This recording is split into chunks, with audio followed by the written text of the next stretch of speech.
tell you what, have I got time to move? Cup action in the League Cup, where we will entertain Charlton Athletic. Kick-off is at 7:30 p.m. I'm not aware of any TV or streaming sources being available, but I'm sure you'll find them if necessary. Should the scores be level at 90 minutes, it'll go straight to penalties. Though, given the history of messing about with this particular competition, a round of rock, scissors, paper wouldn't be too much of a surprise, as is the fact that they've already done the draw for the next round, the winners being at home to the winners of the Leeds versus Hull City tie. So, Charlton then, they were relegated last term. This was despite Sheffield Wednesday picking up a 12-point deduction for financial irregularities. The powers that be decided that that particular sanction wouldn't come into effect until this season. So it was down to Division 3, or if you really must, League 1, with Charlton, who were relegated alongside Wigan, who went down because they did have their 12-point deduction applied in the same season.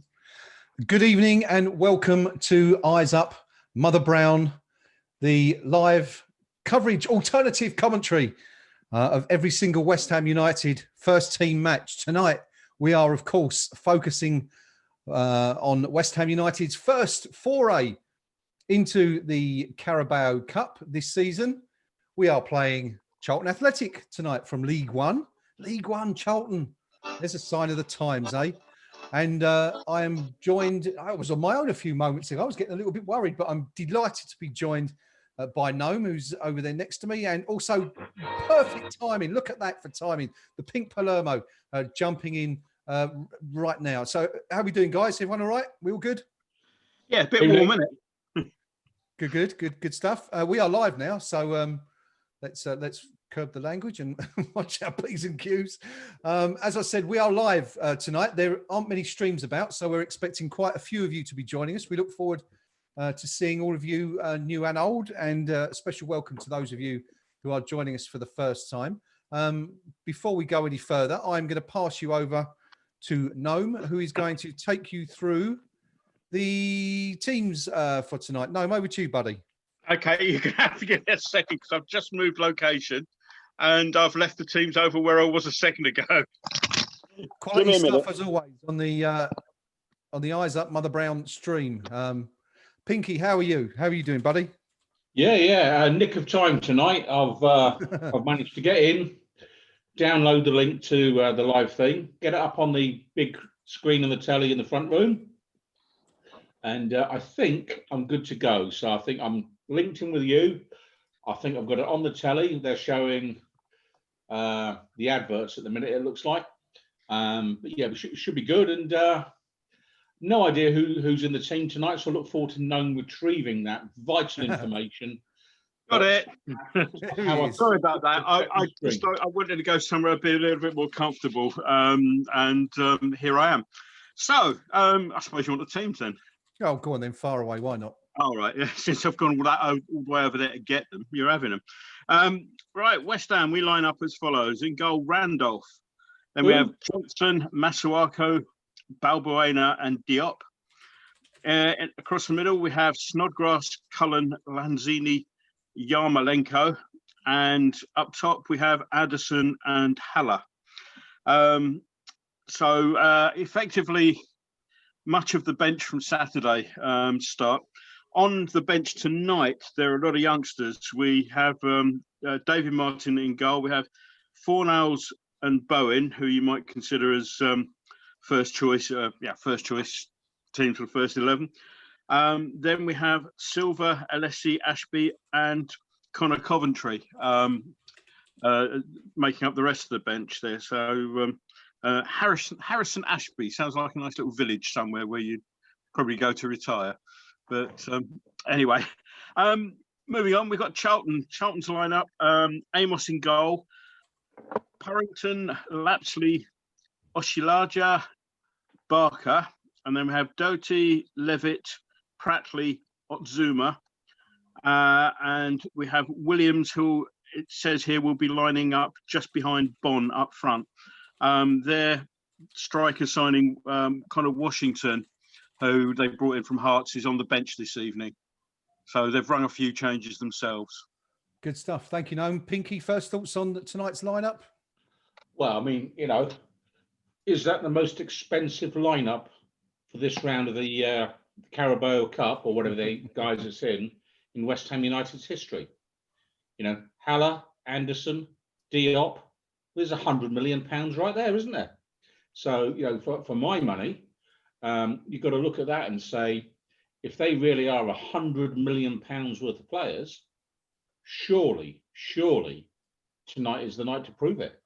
You know, I mean, no disrespect to Charlton, but, you know, if you are a 40 million plus striker, a 35 million plus whatever Anderson's supposed to be, a 22 million plus centre back, yeah, these are players. I mean, you know, I'm looking forward to seeing Diop absolutely dominate at the back, and I'm looking forward to seeing Anderson ripping down the flank and actually really dominating his opponent.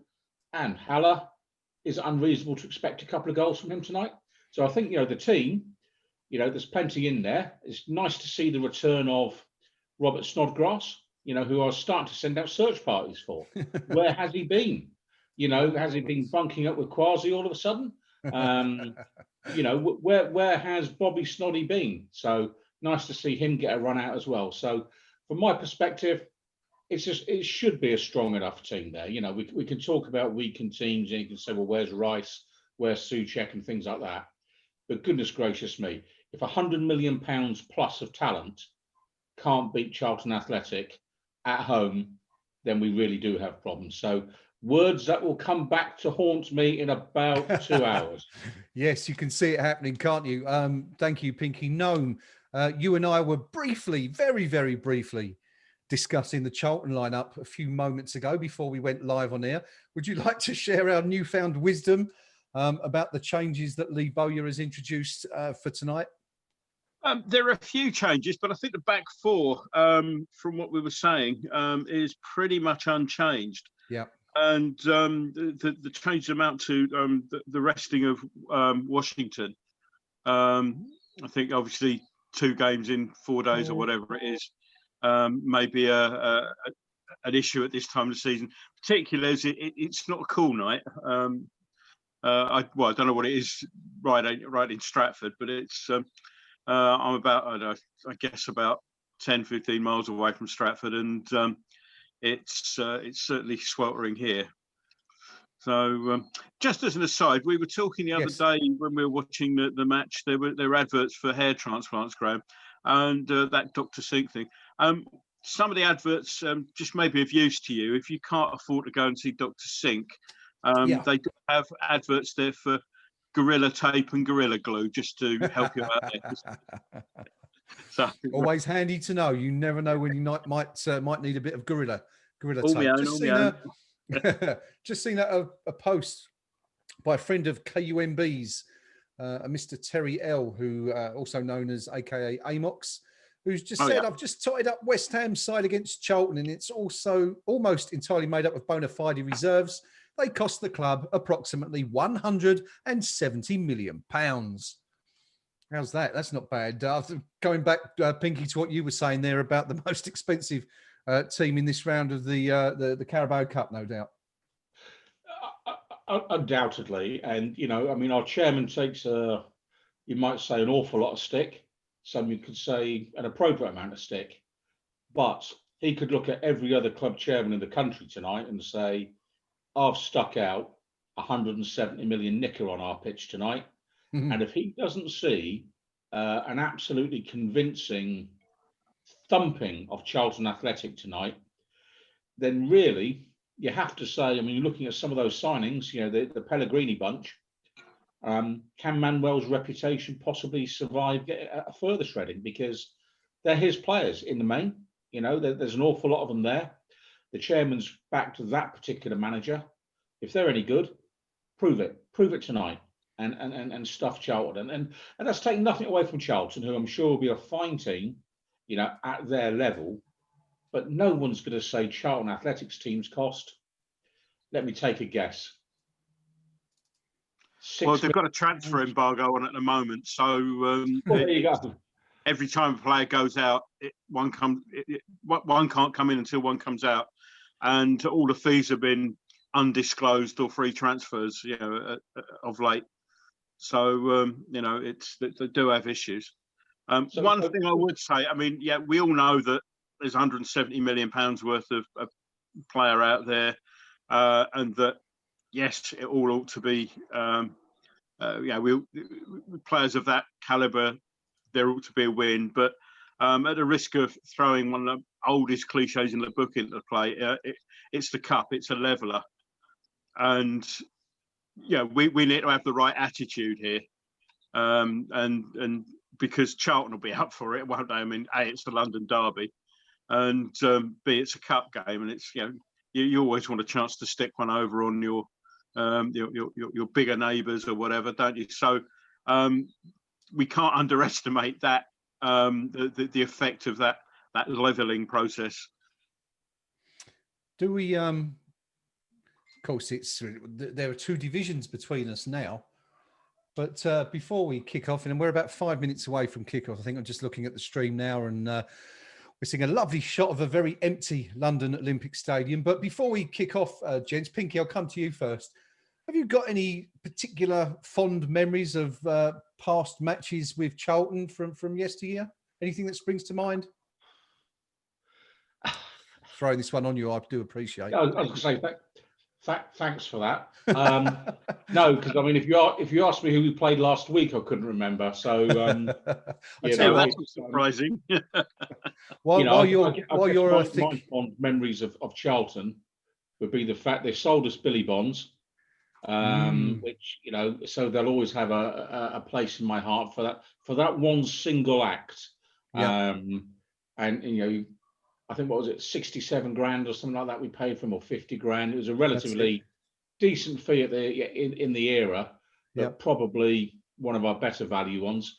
And they've always struck me as the club in the modern era who they're just in the wrong part of London. They're just kind of out of everything. They're always going to be clinging on for dear life. And it's a shame, really, because the Valley, decent enough ground these days, and I wish them well, but I keep coming back to it, guys. If we can't give this lot a thumping tonight, heaven help us. Yes, indeed. Of course, probably the best export from Charlton, I guess they're 1967, I think it was, Billy Bonds came to West Ham from over the river, and what a player and club servant he turned out to be for West Ham. We're just looking at the stream. I don't know if we're a bit behind here, but I still can't even see a player on the pitch warming up, and we're supposed to be 3 minutes away from kickoff. I've got a Charlton story, by the way, but you didn't go for it. Let's have it known. No, you remember a few years back when we went to Malta and we played Birkie Cara out there. Hello, Ian, if you're watching, mate. And the day before the match, West Ham held a training session in the Maltese National Stadium, which I managed to blag myself. I've still got it upstairs, the press pass for, which allowed me into the game as well. So I was allowed down sort of pitch side to get photographs and stuff, which I duly sent back to you. When that finished, I got talking to some guys who were out there. It was a public training session, but they'd been allowed in the stands, unlike pitch side like myself. But I got talking to some guys who got on the bus back to St Paul's Bay. We were chatting about football. We had a couple of beers. When we got back to the town, and anyway, said our farewells, and we played the match on the Thursday. First thing Friday morning, I flew back. Saturday, we had Charlton away in a pre-season friendly. Yeah. So I went in there. We took 3,000 in there. I got my ticket, sat down on my seat, and the next 3 seats were the 3 guys I've been talking to on the bus in Malta. I mean, if there'd only been 3 men and a dog at the game, then one thing. But to actually get the same seats next to them was nice little coincidence there. So can't remember their names, but guys, if you're watching, hello. What about now? Talking about past games as we were with Charlton. I seem to recall us playing them quite frequently at or around Christmas. Any memories of those games? Didn't we thump them once? We beat them 5-0, didn't we, one year? Yeah. Was that not the game where we scored that? The ball that didn't touch the ground. Yeah, it was that one, wasn't it? Was it Di Canio to Cole to Sinclair, and then just that incredible finish? think it was that one. That was what I was thinking as soon as you mentioned that. But that could just mean we're both two old codgers who've got dodgy memories. Rather than speak for yourself, young man. Speak for yourself. Yeah, we've certainly had a few over the years. Anyway, a few decent games. I'm sure it wasn't Christmas. Anyway, we've got players on the pitch. It looks like we're lining up and ready to go. It looks for like those... you're ahead of me then, because I've just got somebody stood on the on the side there. It looks like he's making a call saying, "Where is everyone?" So just for once, you're going to be ahead of me. Referee tonight, Andre Mariner, no less. Andrew without the W, of course. So we'll see if anything controversial happens in this one. But I can't remember the last time we saw him. Pinky, can you for a West Ham game? Presumably, we all chant, "Who's the anchor in the black?" Do we at him? 1-1 at home. We drew one each with Everton. I think was the last one I remember, but there may have been one since then. Good Lord. Good stuff. Well, we are just on the refereeing front. Yeah. On the refereeing front, I'm never actually paying attention to who the match officials are. I don't carry this lifelong vendetta, and that's the only word for it that Nome appears to carry for the game's officials, and I believe totally in the integrity. Mike Dean, if he walked in next to you now, I wouldn't recognise any of them. I mean, he might have the pizza delivery run around here. I don't know. You either believe the ref's honest or he isn't. And I don't believe Mike Dean. I just accept the fact that there are varying calibers of ref, but you get who you get. If you're depending on the ref to win you the game, you haven't got a game plan.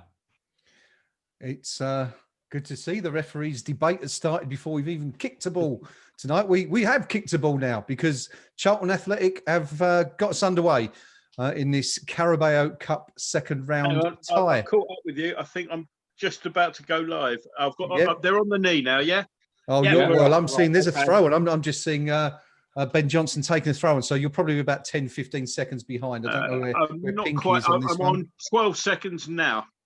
Okay, I'm 23, so a little bit ahead, Pinky. Let me just try and find the live button then. Okay, while you kicked off. So this is a first for me. Streaming a game of football. I have never done this before. Well, it looks like we're all at various junctures in the game, so this should prove very interesting. Welcome to everyone who's joining us on the stream. 100 or so of you watching along with our alternative commentary tonight. It's West Ham United versus Charlton, the Carabao Cup second round. 1 minute has gone, and the first touch of the game goes to Charlton's goalkeeper, Amos.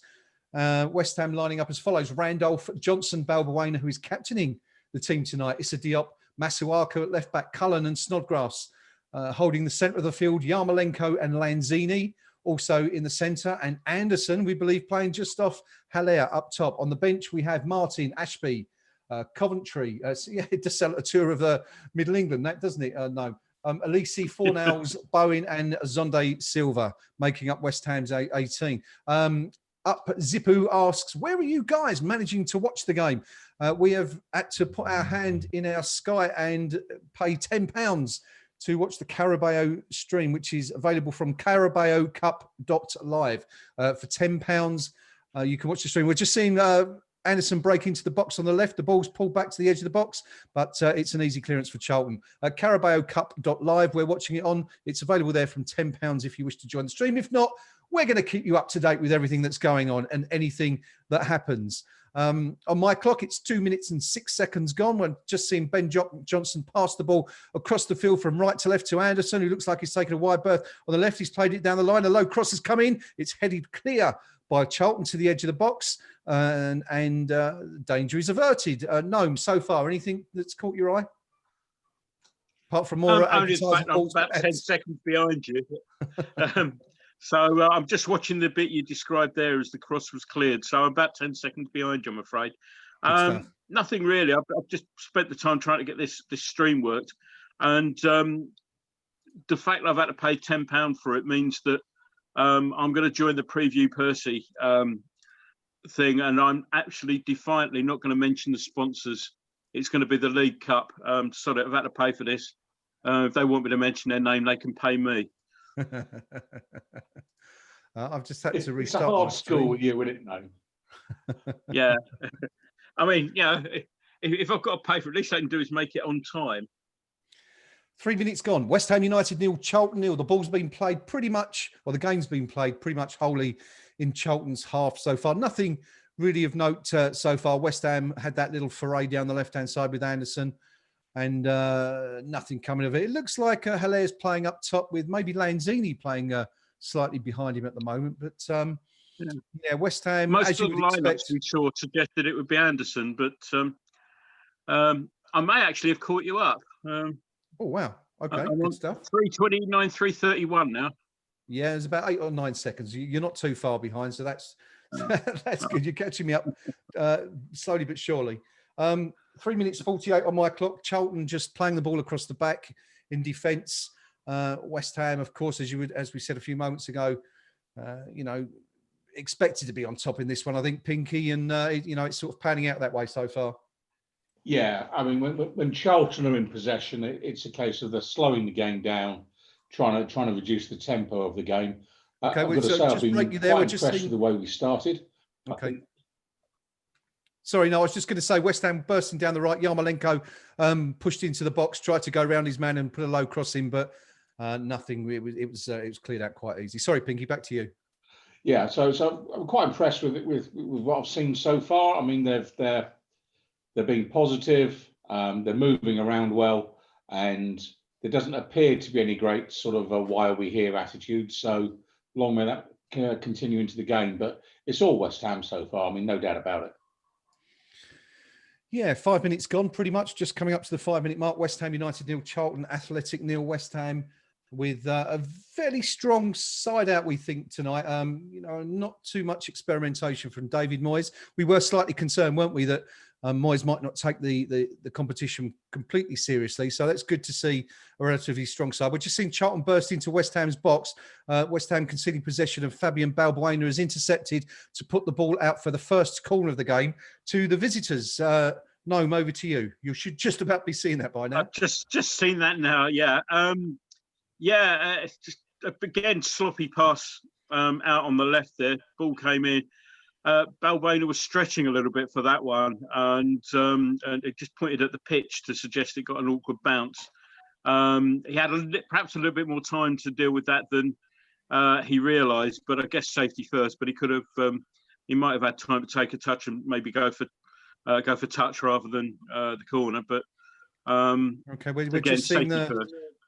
Thank you, Noam. The corner just about to be taken by Charlton. It's on West Ham's left. The hand goes up. The signal for the players in the box. It's swung in, but it's a weak corner, and it's cleared out at the near post by West Ham. Only as far as a Charlton player, 30 yards from goal. It's swiped back in towards the middle, and it's a real chance. Two players seem to get behind West Ham's back four there, but the Hammers reacted quickly to avert the danger, and it's actually gone out for a goal kick. Pinky, first corner of the game to Charlton. Anything to be worried about? No, not at all. I mean, to be fair, if you're playing this level of opposition, it's likely to be a set piece move if they score against you, because that's their stock in trade. But so far, I'm seeing nothing in this Charlton team that should be causing us any concern. The only question I've got is, will we have the guile and the wit to unlock them? Have we got the intelligence out there to actually get the goal? Because all players in the English game, or most professional leagues now, they're all pretty fit. They can all run around. They can all put a shift in. So it needs the better players to actually show it with a bit of skill, a bit of vision, and just to make the difference. And on what I'm watching there, Yarmolenko gave the ball away cheaply, wins it back, and Lanzini now on the ball, unfortunately in our half, plays it to Snoddy, working it down the left channel, back to Snoddy again, and we're comfortably in possession. Quickly diving into the KUMB Forum, not a lot of activity on the match there. We're just seeing a long ball played forward towards Hilaire, but the flag has gone up for offside. Pretty quiet on there so far. I've not picked this up because I've got the volume turned down. but it's absolutely correct. I've just seen a post on the KUMB Forum from Wolf359, and he says the stream doesn't even have comms, and it's absolutely right. We've got crowd noise, but we've got no commentary. So I guess we are the only ones providing commentary tonight. Hammerman 2004 says, what a time to be alive. Talk of an American takeover, and Felipe Anderson actually taking on and running past a fullback. What a time to be alive. It's taken 5 minutes to post this. So it looks like the KUMB Forum is pretty busy at the moment. If you're joining us on the YouTube chat, let us know what you think. Post your comments and let us know what you think of the game so far. If you've got a stream, if you haven't got a stream, let us know and we'll try and keep you up to date. It's 8.5 minutes gone. West Ham United 0, Charlton 0. The game mostly being played in midfield, but we're just seeing the ball played forward to Haller, who's laid it back to Lanzini. The ball's come back on the left-hand side to Masuaku, who bursts forward a little run, 10, 15 yards. He's running at his man. He's gone round the back. He's looking to get a low crossover, but he's had to turn back, and the ball's played back to Lanzini. Lanzini looks inside. He finds Snodgrass, who turns, looks to get a crossover. It's a lovely cross. It's a dangerous one, but it's cleared out. Haller and Yarmolenko both going up for the cross, but it's cleared away. Again, danger averted, Noam. Yeah, I've just caught up with you there as the balls played out. Well, that looked a little bit dangerous, but there was Diop was there to mop up. Just a thought occurs: if there's no commentary on this stream, then I'm going to submit an invoice to the EFL, and yeah, for our services if we're the only ones providing commentary. Now we've got Johnson on the right as just a cross block. I think that went for a corner. I think. It was just off the screen where it went out. So yeah, you'll have seen that better than I, and sooner than I. Yeah, Robert Snodgrass is strolling over to take the corner from Charlton's left-hand side. As we look, he steps back, looks up, eyeing up to see where he's going to put the ball. We expect him to take it any second. Here he goes. He's stepping up to the ball, drifts the ball in. It's deep to the far post. Haller gets a chance, and it's on the line. And can it be stabbed in? And it's in. And Yarmolenko scores. Pinky, or has it been given? Or has it? Has it? No, it's not. Or has it? I'm not sure. Pinky, has it been given or not? What's going on? I'll let you know in half a minute because I'm half a minute behind you. So, well, what's happened don't ruin it for me. You know, anything could happen now. Hang on. The corner's played deep to Haller. It's not back inside the centre where Yarmolenko stabs it over the line. The only thing I can think it might have been disallowed for was, it has been disallowed, was for perhaps kicking the ball out of the goalkeeper's hands, Noam. Yeah, that's what I was thinking. It's difficult to see because the keeper was on the floor with, it looked like he had his hand or his arm over the ball, and if it sort of kicked out from underneath it, then a referee will always give that as dangerous play if the keeper's touching the ball with his arm or part of it. So yeah, I mean, I was getting all excited there because I was you're the one in the lead there, Graham. Then, and I thought, oh, I might have a goal to celebrate. Would have been the scrappiest of goals, but it would have settled things down a little bit. But maybe the sort of mental effect of seeing the ball in the back of the net will spur them on. Addison's just played a ball down the line for Masuaku, and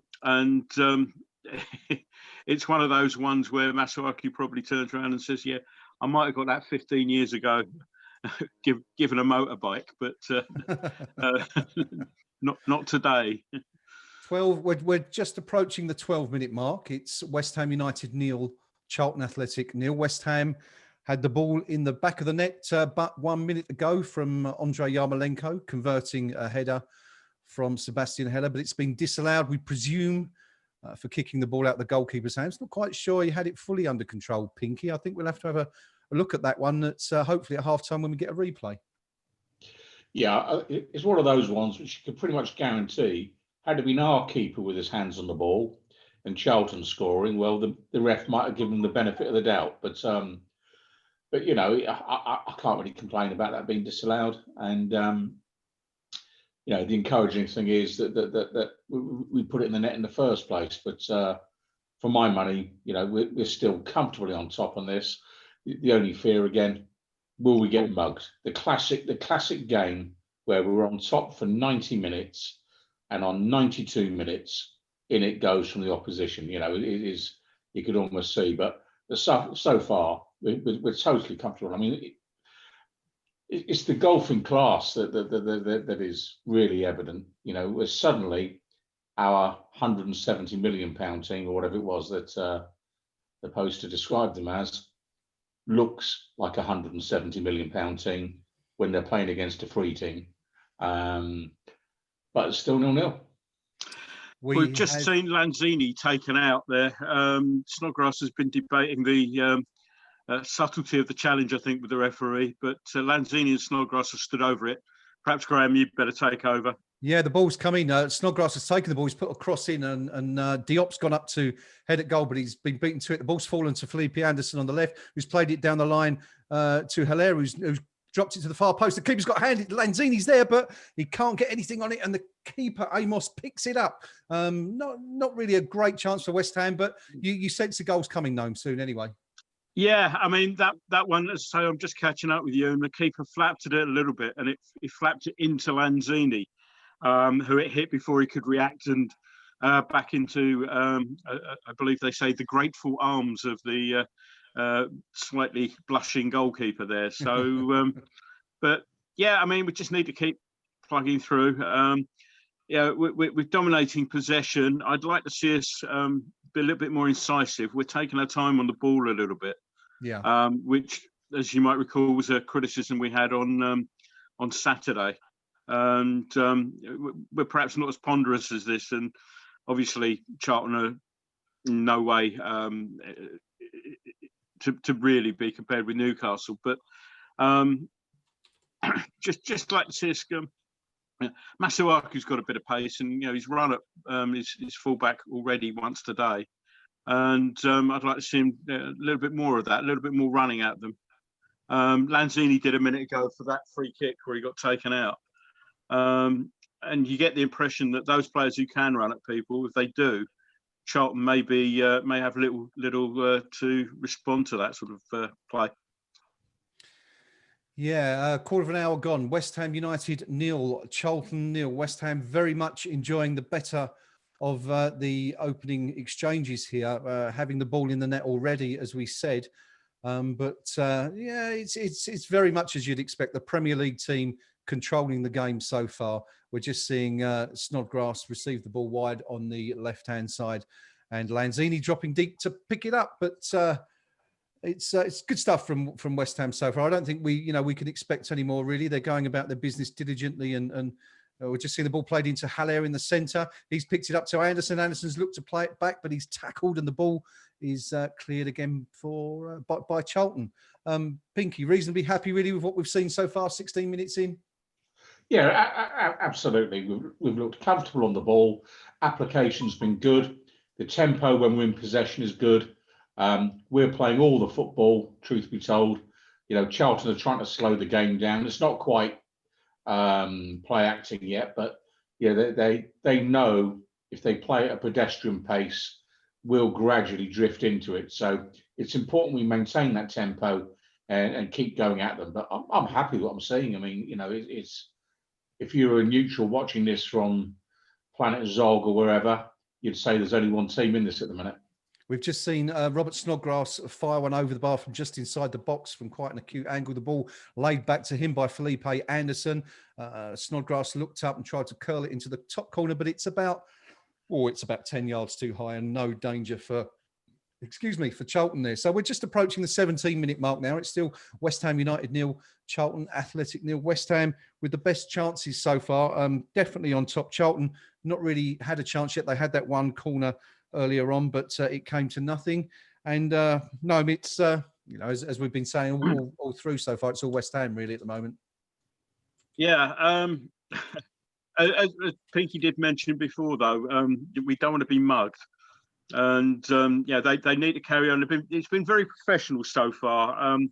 There was one giving the ball away earlier on, but we've kept the ball well, and by and large, so we need to just keep up that. I mean, it only takes one giving the ball away, and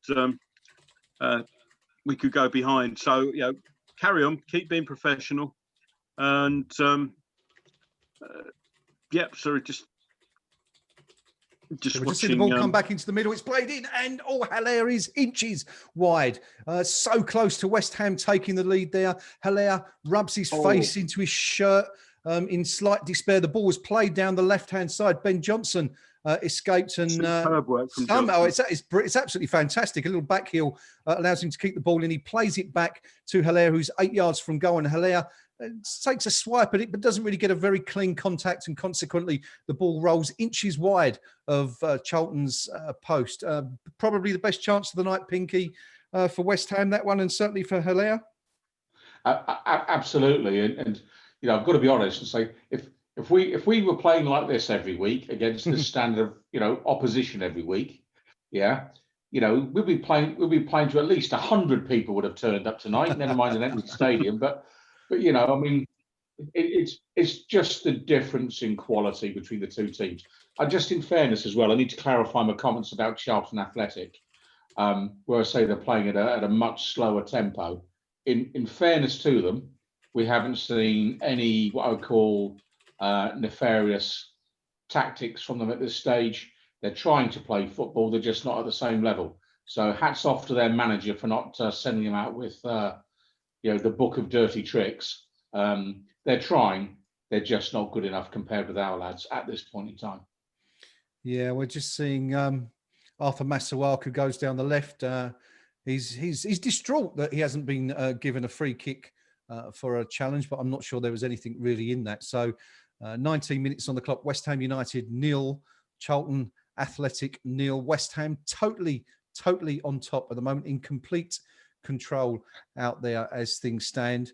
And but of course, while it's 0-0, as Noam says, it can go it can go either way. It's you can always be caught on the counter, and things could go against you. We're just seeing Andre Mariner award West Ham a free kick some 10 yards inside our own half. It's all going swimmingly well so far for West Ham, which probably means, Noam, that there's something's going to go terribly wrong very, very soon. Yeah, I mean, we've been here before, haven't we? It just takes. They still haven't taken the free kick on it. It's been bobbling around now. They've taken it. I mean, as I say, it's just that nagging thought, that nagging worry that all West Ham fans have. That you're playing lower league opposition. How many times have we been turned over in the past? I mean, last season. When we had Oxford, we've had Wimbledon in recent years, and so this is as much about attitude as it is anything else. We've just seen another. Sorry, no, to jump in there, but we've just seen another cross coming from Johnson, and it's sort of clear. It's eventually cleared by Charlton, but a rather panicked clearance. And the more and more West Ham press here, the more and more likely a goal is to come. We're just seeing Ben Johnson, who's been excellent, I think, so far. Having an awful lot of joy on the right-hand flank, getting involved once again. But I've just seen a post on the YouTube chat. Noam, this one's for you. It comes from Tracy dear, who says, Noam, are you playing the halftime music from your collection behind you? I can do if you want. Not. Oh, we've just seen the ball come in, and Yarmolenko's through. He's a goal, and it's in. And Haller scored. It's 1-0. West Ham have the goal at last. Noam, you should just about be seeing it right now. It's just gone in now. Basically carved them apart. As I mentioned, we need to be a little bit, perhaps direct a couple of times, and I don't mean long ball, but play that pass a bit earlier. We did. Yarmolenko got in behind the line. Just squared it across. Haller was inches out and just basically rolled it in, but effectively. Let's talk about while we're there. Let's talk about that ball from Josh Cullen that sent Yarmolenko away. Pinky, have you? I guess you've seen it. Can I be first to call him? The Irish Perlo or something like that. I mean, it's a lovely ball from just inside our own half. Yeah. Yarmolenko uses his only leg to control it, knocks it across, and it's an absolute tap in that even Antonio wouldn't have missed that one on a bad day, if you know what I mean. Haller, no problem at all. And that should be it now, because I don't see two goals in this Charlton team, if I'm being honest with you. And if either team's head's going to drop, I think it'll be Charlton's, and I suspect quite quickly now. So, yeah. It'll be interesting I'll to see. stick my neck out. I'm going to go 4-goal margin at this stage. Good stuff. I mean, I was just going to say there, it would be interesting to see how West Ham reacts because, you might sort of get lulled into a kind of false sense of security, perhaps, having scored the opening goal and thinking that you're safe. But I say that, and Arthur Masuaku's gone bombing down the left like a man possessed straight from the kickoff. So hopefully that's a good sign. Charlton have the ball now. They're looking to. They're actually further forward now than they have been at any time in the match so far. But I guess stung. Known by that opening goal for the Hammers. Yeah, I mean, a couple of Charlton players did have their hands up, suggesting that Yarmolenko may have been offside for that ball from Cullen, which was a superb ball. Obviously, we just got the whatever angle they've got on this, the EFL can be bothered to give us, and we haven't seen it. There's no VAR tonight as well, thankfully. I think we'll just take it on trust that he was onside. But it was a fine ball from Cullen, who looked up, obviously saw the run. Great run from Yarmolenko, great ball from Cullen to spot it. And Haller says, thanks for the bundle. We just, as I say, need to keep this level of professionalism up. Not sitting back and relaxing, think we've got the goal, that'll be it. And, they'll fold. I mean, maybe they will do, as Pinky suggested, but we can't rely on that. We've got to keep going at them and, in the way that we have been up to now. We're sitting back a little at the moment, and as Charlton coming forward. Yeah, this is the kind of worry I was referring to a minute or two ago. That perhaps having scored, we think that they can take their foot off the gas and sit back and let Charlton come at them, which is obviously something we don't want to see from West Ham, having started the game so encouragingly. But 1-0 Pinky. You going for 4. It was interesting. You're saying there about Charlton not scoring twice. I was on TalkSport last night doing their pre-match preview, and the Charlton representative felt that they were going to win this one 2-1. So there's our goal. I suppose he's got that right so far, but we're just seeing the ball played inside from Charlton, but that's really good covering from Fabian Balbuena, who spotted the danger there and moved across from a central position to where you'd expect to see the fullback and hoiked the ball out into touch from where Charlton now have a throw in some 20 yards from West Ham's goal. Their number 3, Purrington, looks for a player to play it into. He throws it inside. It's played back, and Josh Cullen wins possession, breaks it up, and now West Ham are looking to attack with Yarmolenko on the right-hand side. We'll stick with this one for a moment. He plays it inside to Haller, who looks to turn. He's played it back to Yarmolenko, who looks out wide and spots the run of Robert Snodgrass. Snodgrass looking to deliver a ball to the far post. That is down. It's a header in, and it's 2-0. Haller on the end of that. West Ham United 2, Charlton 0. Pinky, what about that? What a move. Yeah, never mind that. Roy Keane and the rest of them, Graham Souness, they don't have to cook their dinner whilst they're actually doing the commentary. So forgive me for just dashing out for a few seconds there, but I smelt something burning. Great header by Haller. Absolutely great header. Good finish. That's it now. That's the tie. There's no coming back from here for Charlton. Not a chance. No, lovely finish that from Haller, and on two goals already. We're just 26 minutes in. Guess whose stream froze right at the vital point as well, but it's back. Nice finish, nicely worked. And that's the sort of attitude I want to see. I want to see them keep going. The other year when we played Macclesfield, and that's the attitude I want to see. We didn't take our foot off the pedal. Mm-hmm. I'm not saying that we're going to beat Charlton 8-0. But it is the attitude I do want to see us having, that we keep going for the full 90. That Macclesfield game annoyed the hell out of me, because over the years I've seen us score every number of goals from 1 to 10 except 9, and that I don't think anybody else has ever been annoyed by winning 8-0, but I was, and I still am. I'm trying to think where you would have seen an 8 before that. The only time I can think was perhaps Sunderland in '68, but surely twice at least. Sunderland in '68, I was there. Oh, you were there? Okay. Yeah. Oh, yeah. Yeah. It was the second game I ever saw as well. Wow. And of course, 8-1 against the Geordies. Yes. Yeah. I've still got the hangover from that night. And the 7? 7. We beat Leeds, believe it or not. Surely you weren't there. That was 66, wasn't it? Oh, hang on, 66, sorry. We're just seeing the ball played out to the left. Masuaku puts a low cross in, and Hilaire is inches away from getting on the end of it and completing his hat-trick inside the opening half hour. It's a great move by West Ham on the left. Fulham 7-2 in the League Cup. There you go. There it is. And the 10, of course, Berry, 1983, Tony Gotti, the last player to score 4 goals for West Ham before Michail Antonio. Charlton do have a throw-in on their left-hand side, but it was so close, Pinky, so close for Hilaire to complete his hat-trick there. Yeah, I mean, absolutely. And then, we're attacking at will now. A little bit disappointing. Charlton appear to have, if not quite given up, their hearts aren't in this, and you wonder whether or not Lee Bowyer said to them beforehand, don't get injured, lads, we've got bigger games coming up. It's only West Ham. That sort of speech in the dressing room before we sent them out. But for us here now, we're in total command. And for my money, minimum 4. Anything less than 4, and I'd be disappointed at this stage.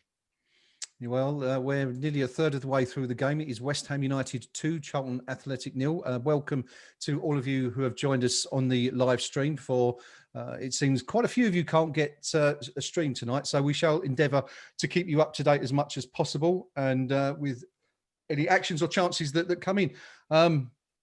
Gavin McGrath says, will the game be replayed later, Gavin? I have no idea. Lil J 742, how are you watching? We're watching via the Carabao Live CarabaoCup.live stream, which costs £10. But you never know. We might even see a few goals tonight. It might even prove to be worth it. Who knows? £10. We've got to do our own commentary. Exactly. Yeah. West Ham Dalek Time Lord says, come on, you Irons. Simon Leyland, we scored 7 against Hull. We've just seen a first effort of the game from Charlton. And Darren Randolph has gone down to smother it and kind of made a bit of a fumble. And it's Charlton's number 7, who is Williams, who blasts it from the edge of the penalty area. Randolph sort of seems to have it covered fairly comfortably, but sort of, as I said, fumbled the ball, and it's gone out for a corner, Noam. Yeah, he dropped it between his legs, and good job he wasn't stood in front of the goal, because, that would have been embarrassing.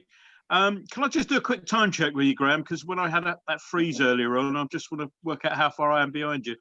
I'm on 30-20. Okay, so I'm about 3 seconds behind, so I'm not that far. But that could have been embarrassing. I mean, it should have been a very comfortable shot for Randolph to deal with, and the fumble just again makes us worry about Fabianski's fitness. Fulham, sorry. Charlton take the corner. It's long and it's beyond the far post. It's retrieved and crossed back in low, but comfortably cleared by the Hammers. And Charlton have another throw, 20 yards from goal. We'll stay with it for a minute. The ball is played back towards the halfway line. Charlton retaining possession. It's played back deep in towards the penalty box, but headed out comfortably by Ben Johnson. And Josh Cullen, who's looked quite impressive so far, picks up the ball, plays it back to Johnson. Johnson cuts inside and plays the ball off of an opponent, and it's West Ham who have a throw on. 31 minutes gone. West Ham United 2, Charlton 0. Goals coming from Sebastian Hilaire in the 22nd and 26th minute. Yarmolenko also had one chalked out after 11 minutes for presumably, we think, for kicking the ball out of the goalkeeper's hands, although I don't think it's as clear cut as it might have looked. But anyway, I think that's always going to be given, Graham. If it looked like the ball's on the floor and he's got his arm above it, and if you kick, it's not particularly dangerous, but if you kick through the arm, a referee's always going to give that. I don't think that there's really much to be debated about that. It's not particularly dangerous, but it'll always be treated as such by the officials. Well, I'm going to complain anyway because it's Andre Mariner. And well, anyway, we're just seeing the ball played out on the right to Ben Johnson, whose first touch played it inside to Hilaire. Hilaire's got it on the edge of the box. He looks to get it across, plays the ball back to Yarmolenko. Yarmolenko faces up to his man, drops a shoulder, plays it inside to Lanzini, a little 1-2. Oh, it's unfortunate. But Yarmolenko, and it's a free kick. It's Hilaire who gave away a free kick, challenging Charlton's number 3 for the ball. Purrington, and Andre Mariner gives the visitors a free kick. You've got your choice of free kicks there. I think Hilaire fouled Purrington, and also at the time the ball was played through, he was behind him and almost certainly offside. So whichever one you want to give. Yeah, The offside. no problems really there. And then a second before the foul. Possession stats have just appeared. West Ham 59% possession, Charlton 41%. We've just seen West Ham awarded a free kick. Pinky, that's how it feels, isn't it? I mean, sometimes you see a game and it doesn't feel like, you know, one team's got that much possession compared to the others, but sort of 60% West Ham. That's about right. You'd think from what we've seen so far. Yeah, very, very much so, and certainly what I call the quality possession has been ours. And by that I mean in possession and moving forward. You know, it's not a case of just playing it along the back line. It's possession that we've managed to do something with.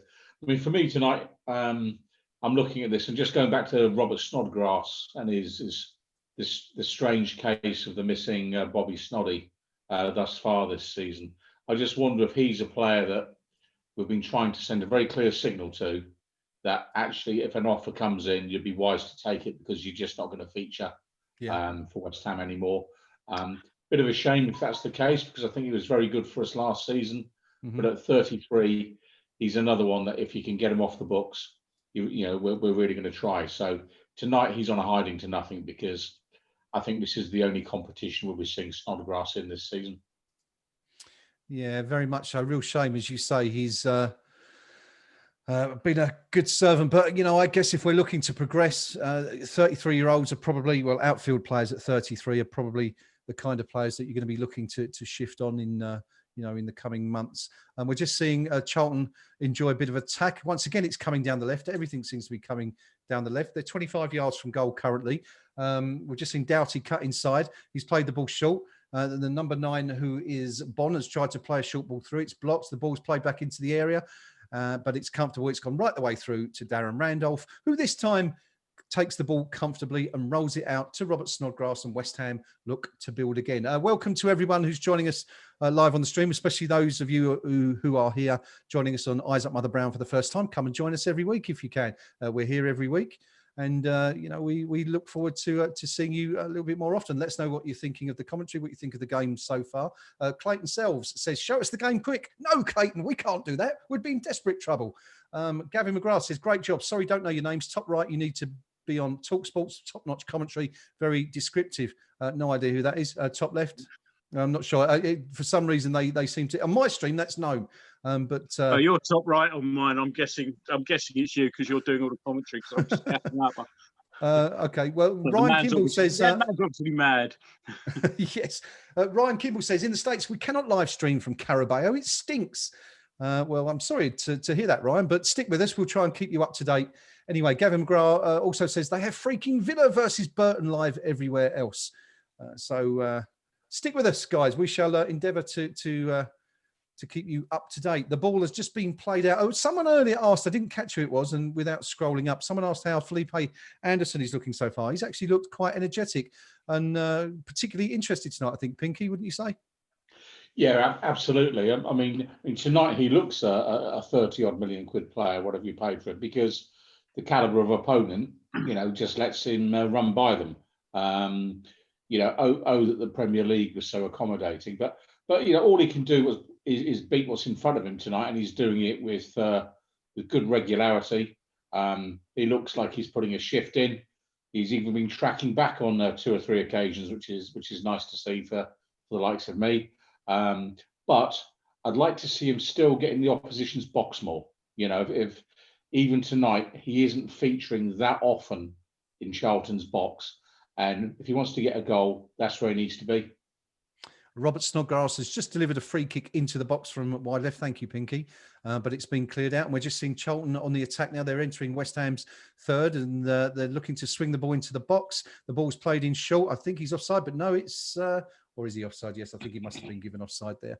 So it comes to nothing. 37 minutes gone. West Ham United 2, Charlton 0. West Ham absolutely comfortable right now. West Ham Dalek Time Lord says, did you read my comment about Randolph?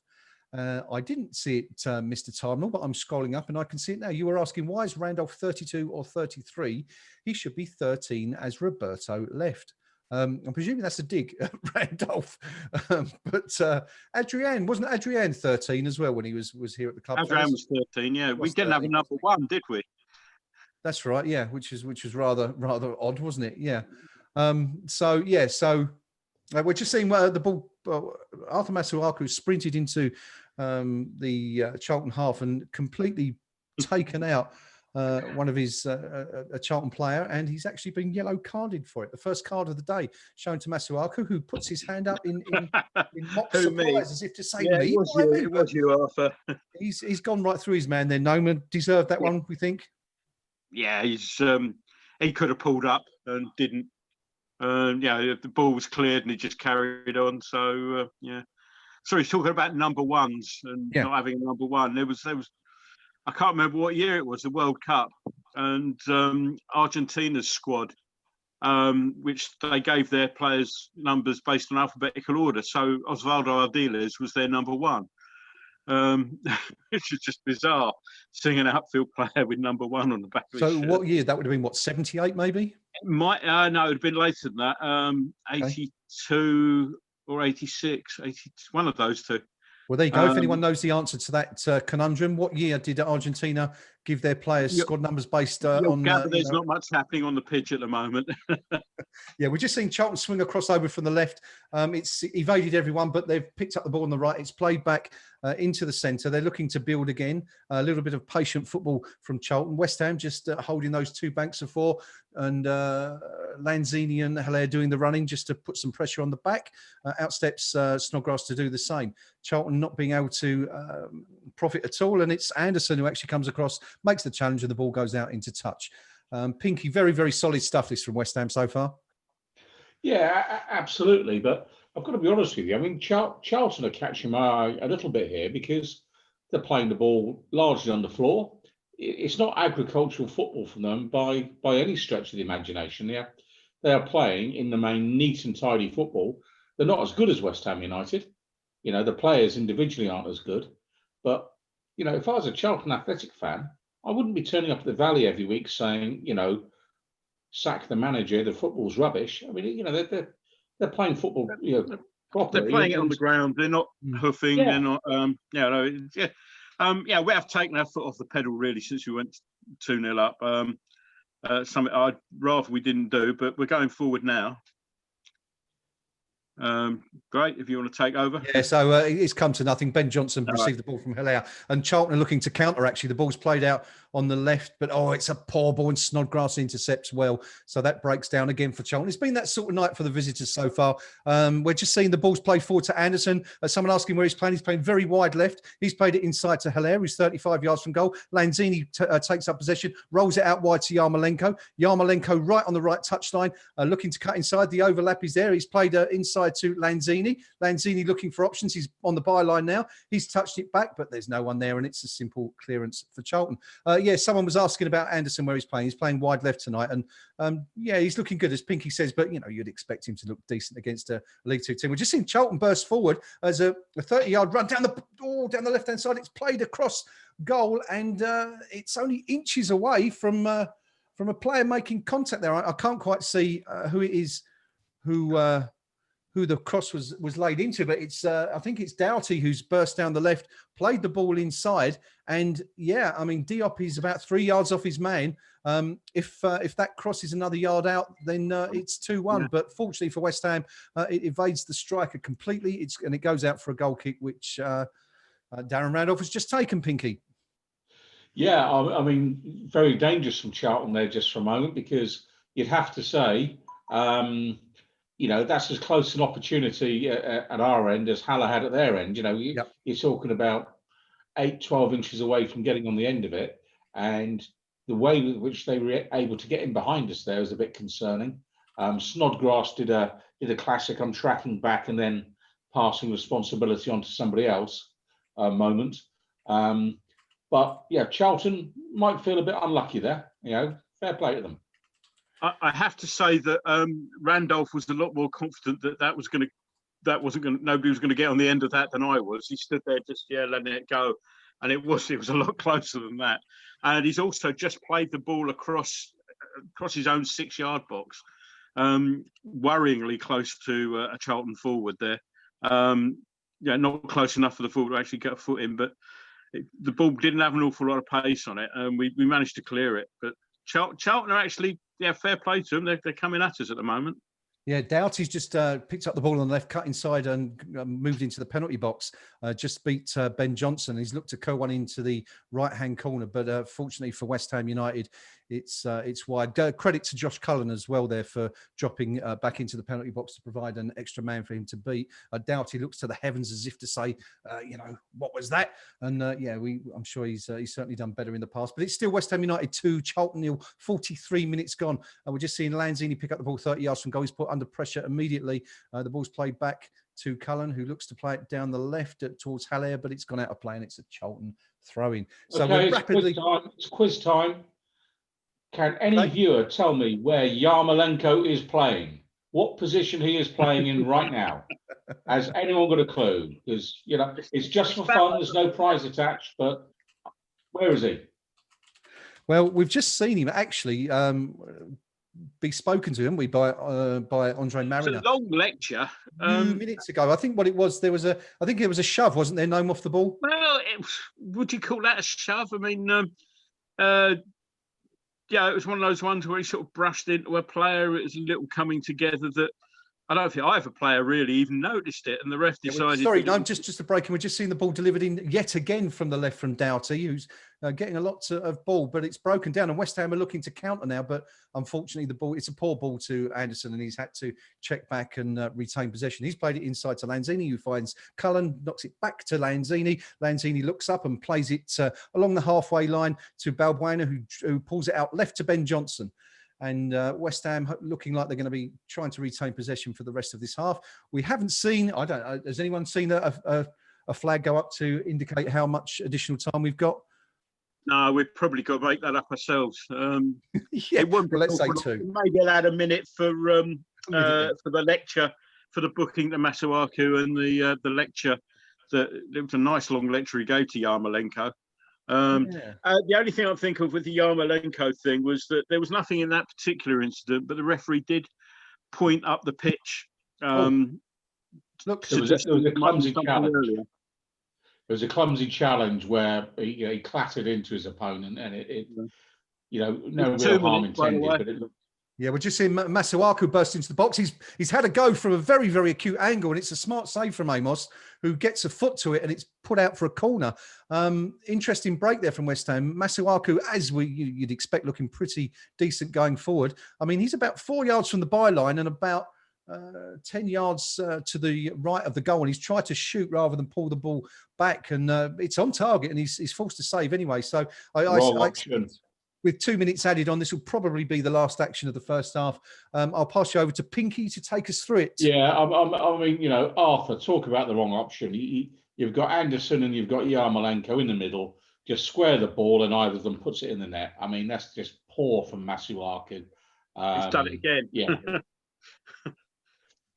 Yeah, and we're just seeing Masuaku. The ball was played back from the corner to Masuaku, who's in a slightly more square position, just to the left of the D on the edge of the box, and he's pulled the trigger from there. And this time it's high and over the bar, about 2 or 3 yards over the bar. So I'm pretty certain that's going to be the last goalmouth action of the first half. Anyway, it's West Ham United 2, Charlton 0. No. Honestly, Masuaku. Basically, as we've been saying, it's been a good, solid half, good professional half. We have stepped back a little bit in the last 10, 15 minutes after the second goal. And, if I were Mr. Moyes, I'd be in there saying, look, you went at them. You're sitting back, you're letting them come at you. The halftime break will be valuable because it will sort of allow us to actually change the momentum starting in the second half. But yeah, I do want them to see. I don't want us to see. Don't want to see us sitting back like we have been the last few minutes. I know we're winning 2-0. I know it's fairly easy, but you only want one stupid error, and it's 2-1, and you could be in trouble as the halftime whistle goes. Yep, there it is. 2 minutes and 3 seconds of additional time added on at the end of the first half, and the whistle was blown by Andre Mariner. Just before the end, we saw Charlton break yet again down the left, and once again it's that man Doughty who everything seems to be going through, Pinky, doesn't it, for Charlton so far in the in the opening 45? Very, very much so, and You know, the absolutely first thing I'd ask if I was going to sign for West Ham United at right back would be, will I have to play behind Yarmolenko every week? You know, and there you go. I'm going to get stuck into him because I don't think he's working hard enough. I don't think he's supporting enthusiastically enough defensively, and I think Charlton have figured that out quite quickly, and they're getting plenty of change down that flank, and so I feel a bit sorry for young Johnson at right back in that regard. Yeah. You know, but overall, in terms of the first 45 minutes, 2-0 up, well in control, absolutely only one team in it at this point in time. Whether or not the manager looks to make a change at half time, I'd be tempted. I'd certainly be tempted to give a couple of other lads a run out. But 2-0, you know, the game looks secure. We have the following subs available this evening. Martin, Ashby, Coventry, Elise, Fornells, Bowen and Zonde Silva, all waiting for an opportunity to have a run at Charlton this evening. And we will no doubt see one or two of those before the end of the game, but just exactly when remains to be seen. Having a quick look at the comments in chat. Chris Buss, I think in response to your comment about Yarmolenko, Pinky, says he plays where he wants.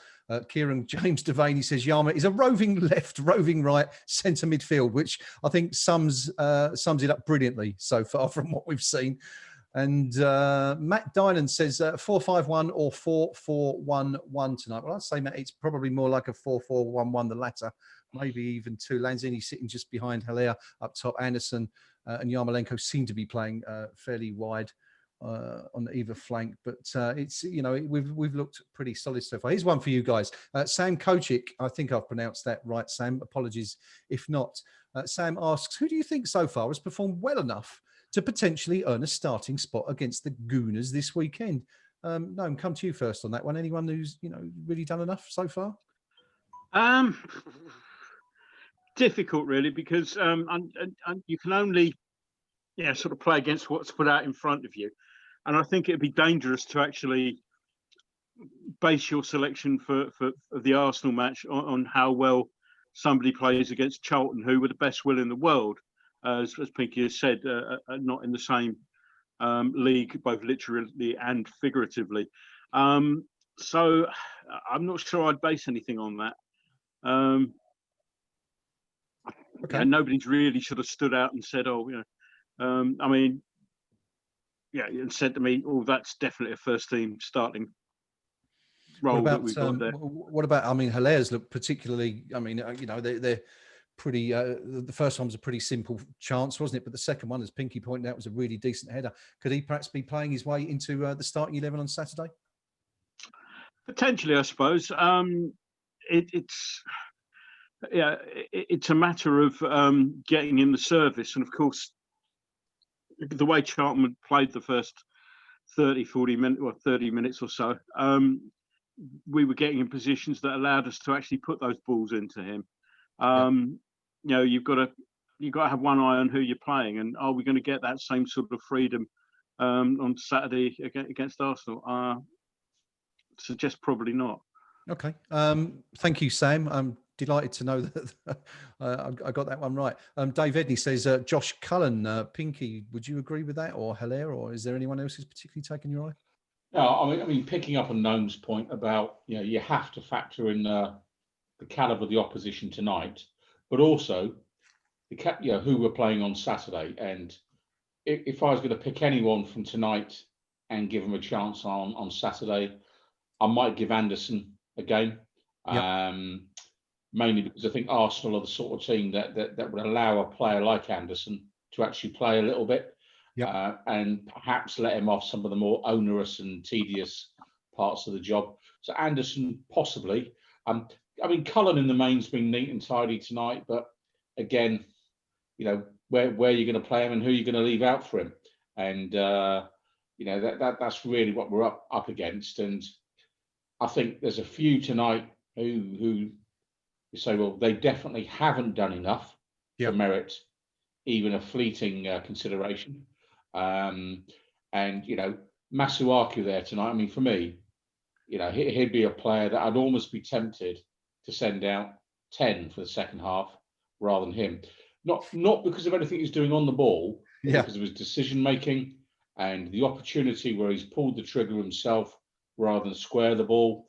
To me, in tonight's game, it doesn't really matter. But could you imagine it's 0-0 against Arsenal, the same circumstances again? Would you back him to take the right option if he had exactly the same choice to make again? And I'd say he wouldn't do, because he would just pull the trigger again and go, oh, well, and he'd have 2 West Ham United players in the middle going, you absolute muppet, what have you done there? So for me, there's 1 or 2 tonight that are playing themselves out of contention.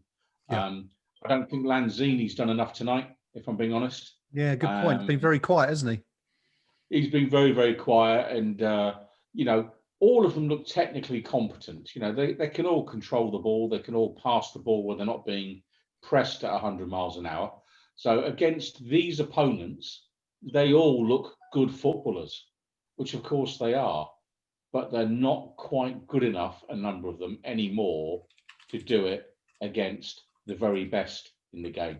And so for me, Lanzini would get nowhere near the starting team on Saturday. Masuaku wouldn't. Balbrainer wouldn't, not on tonight's showing for me. Snodgrass wouldn't get near it. There's an awful lot where you're actually saying, if they're not getting anywhere near the team, the first team is starting to pick itself. And that's a bit of a worry this early in the season. Let's thank you, Pinky. Let's have a few halftime stats while we're just taking a break from the action. Possession-wise, West Ham 60% to Charlton's 40. Shots on goal, West Ham 7 to Charlton's 2. On target, West Ham 4 to Charlton's sole effort on target. I'm struggling to remember that one.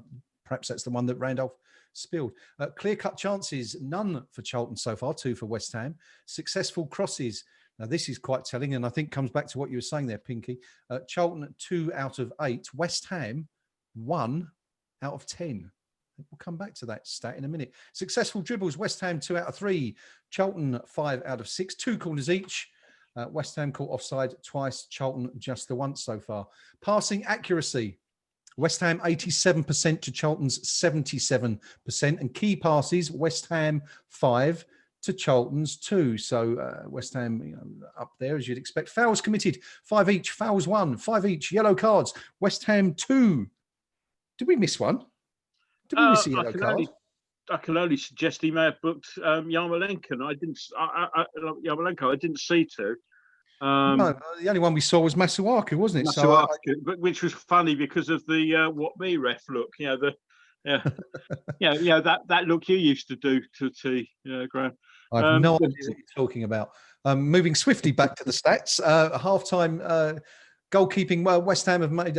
Randolph has had 1 save to make, and Amos for Charlton 2 so far. So West Ham comfortably ahead, in the statistical analysis there, and also on the pitch with 2 goals to none.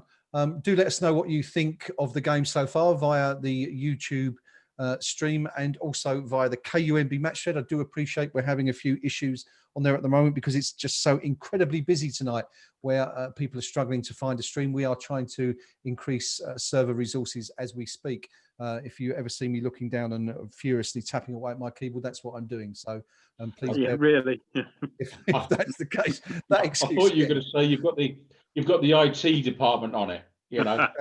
Unfortunately, this is the IT department that you're looking at here as well. So need about 10 hands tonight. Kieran James Devaney speaking on YouTube chat says the bubble machine does more on the wing than Masuaku. Probably a little bit harsh, Kieran, but maybe something in that. Danny Cunningham says if Rice goes, Coventry is the only player who plays in the same CDM position and excels at it. Danny, I will stake my claim now and say Rice will not be leaving this transfer window. Be very, very surprised if he does. If he does watch this recording, I guess. Scott Rodwell, thank you, Scott, who confirms the bookings so far are Masuaku and Johnson.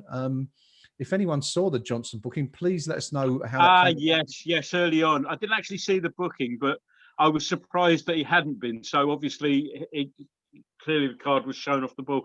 Somebody was breaking away and he did a sneaky little tug back, which I thought at the time, that really ought to be a yellow, and obviously it had been, but I didn't spot the card. So yeah, thanks. Was it Scott? Yes, it was Scott Rodwell. Scott. Thank you, Scott, for clarification on that one. Dave Evans says, Pinky, you need to get that boomerang removed from your head, mate. That's been our lucky charm, Pinky, that has, isn't it, in recent weeks? Oh, absolutely. Yeah. It was really lucky at the weekend, wasn't it? No, well, that's what happened. Well, you weren't there, of course, were you? You were in the pub on Saturday. That was the problem, obviously. What was the phrase name? Drunken idiot, was it? Was that the phrase? Couldn't possibly say, yeah. Bit harsh, I thought. I didn't think you were drunk. I feel I should step in here to keep the members of the team apart. That wasn't our mate Dave Evans by any chance, was it? I don't know. I'm not sure. Dave Evans keeps ignoring my tweets, so it's quite possibly not him. That's enough of that. Again says we need a third before changes. Steve Spraggs, our old friend Cockney Hammer, says, evening chaps, how are we getting on? I've just got in from work. We're doing really well so far, Steve. We're 2-0 up. We had another effort disallowed from Yarmolenko after 11 minutes. Let me take you through the goals, actually, for those just tuning in. 11 minutes, Yarmolenko had an effort disallowed. It looked like he put the ball in the back of the net, but he almost certainly kicked the ball out of the goalkeeper's hands at the same time. 22 minutes, West Ham took the lead. Yarmolenko involved again. It was his cross after a superb ball from Josh Cullen sent the Ukrainian away behind the Charlton defence. The low cross for Haller, who couldn't possibly miss. As Pinky said, even Antonio couldn't have missed that one from 3 yards out with the goal gaping. 4 minutes later, we added a second goal. Once again, it was Snodgrass involved. He's been quite lively tonight. It was a deep cross from the left, found Haller, who rose highest out of 3 or 4 players on the cusp of the 6-yard box to nod the ball back into the net, back the way it came, that is, making it 2-0 to West Ham after 26 minutes. Masuaku's had a couple of chances, as Pinky's pointed out, towards the end of the half, but he's been pretty comfortable. Darren Randolph not really been tested. The only time he's really been tested is when he appeared to drop the ball and gave us all a bit of a fright there, but it's looking pretty good so far. Gentlemen, Scott Rodwell asks to all three of you, but I'll put this one to you two. Would you agree that our fullbacks tonight are better than against Newcastle? Pinky, first of all, do you want to answer that one for Scott? If I'd been listening to you, Graham, I would have done. Sorry, could you just repeat that a second? You caught me there as somebody put a comment on something for the record that Keith Richards is fitter than Yarmolenko, which had tickled my fancy. Sorry, please. No problem at all, buddy. The question from Scott was, would you agree that our fullbacks are better tonight than against Newcastle at the weekend?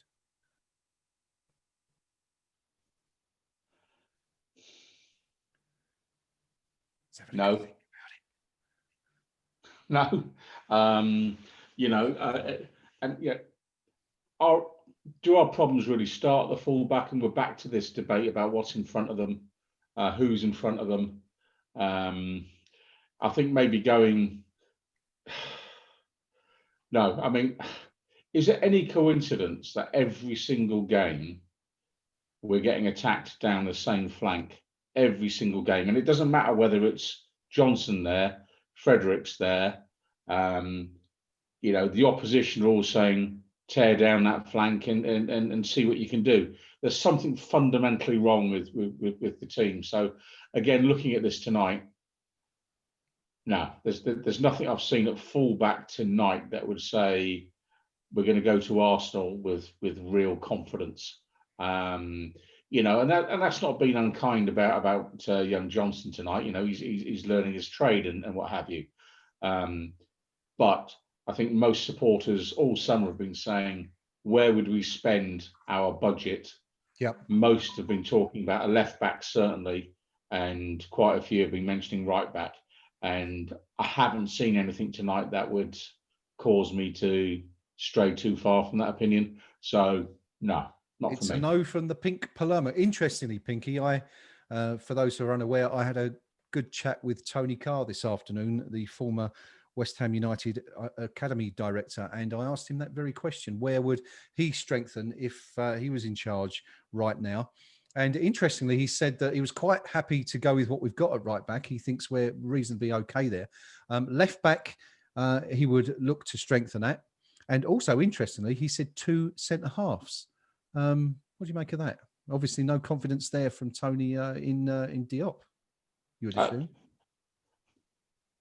I would share his view there. I've long been commenting that Diop may be a really good player in a couple of years. Yep. But right now, I've said it before, he's no Alvin Martin, is he? I mean, you don't expect a centre-back to close his eyes when he's making a challenge or head the ball.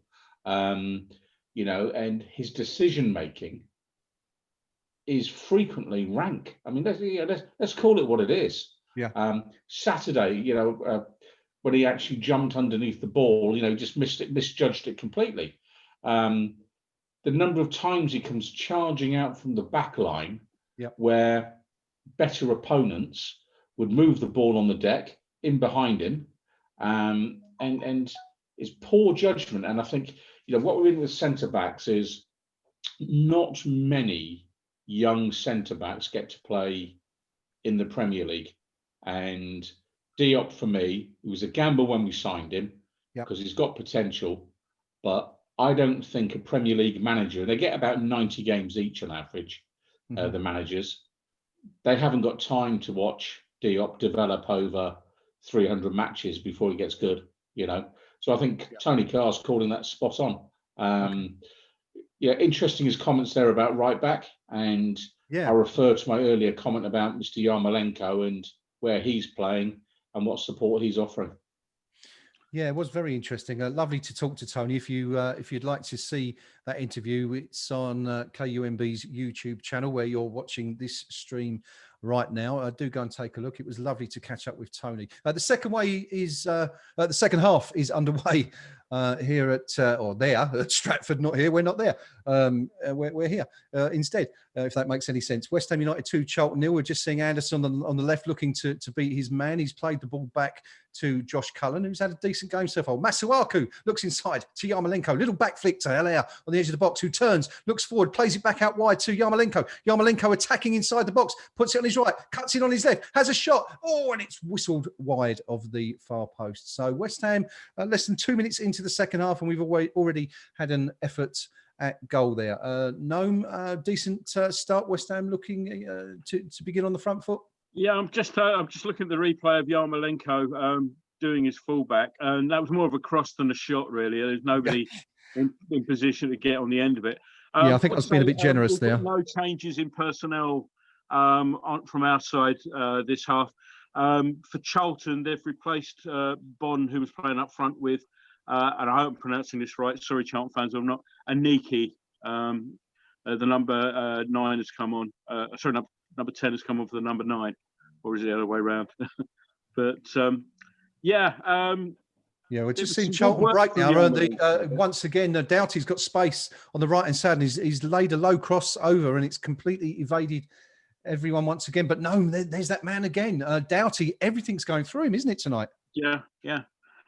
And again, it's their right on our left, and we need we need our midfield to be sort of keeping an eye, and because he's got acres to run into there. There's no, when the ball gets played into that space out on their right, it's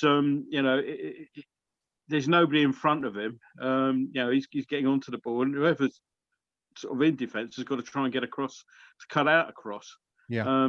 That one wasn't a good cross. There weren't too many people. Charlton hadn't committed too many people into the box anyway at that point. But I'd like to.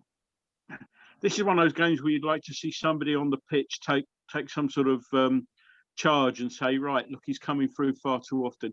You move over there, stand there, and then when that ball gets played out there, he's got to get past you before he can get down into the corners. But 40 Yeah, thanks. Sorry, no, thank you. 49 minutes gone. It's West Ham United 2, Charlton Athletic 0. Very little happening so far in the opening few minutes of the second half. My dog's just come to say hello. He stopped barking though, which is a bonus. So far, Yarmolenko with that sort of cross-come shot. And then that low centre from Doughty, which didn't come to anything, is the only action we've had so far. Just going back quickly to the KUMB Forum for a couple of those comments at half time. Bubbles 1966, one of our most consistent and best posters on the forum, commenting on the first half, says not bad at all. Defence mostly untroubled. Johnson having a harder time than Arthur, who is doing a Roberto Carlos impression. Presumably that's with view to his defending as opposed to his shooting. Cullen pretty impressive. Snodder's decent in conventional central midfield. The AMs are a bit so-so, the attacking midfielders. Haller gets a tapping for the first. Decent header for the second. Pretty damn good summary of the first half, I'd say.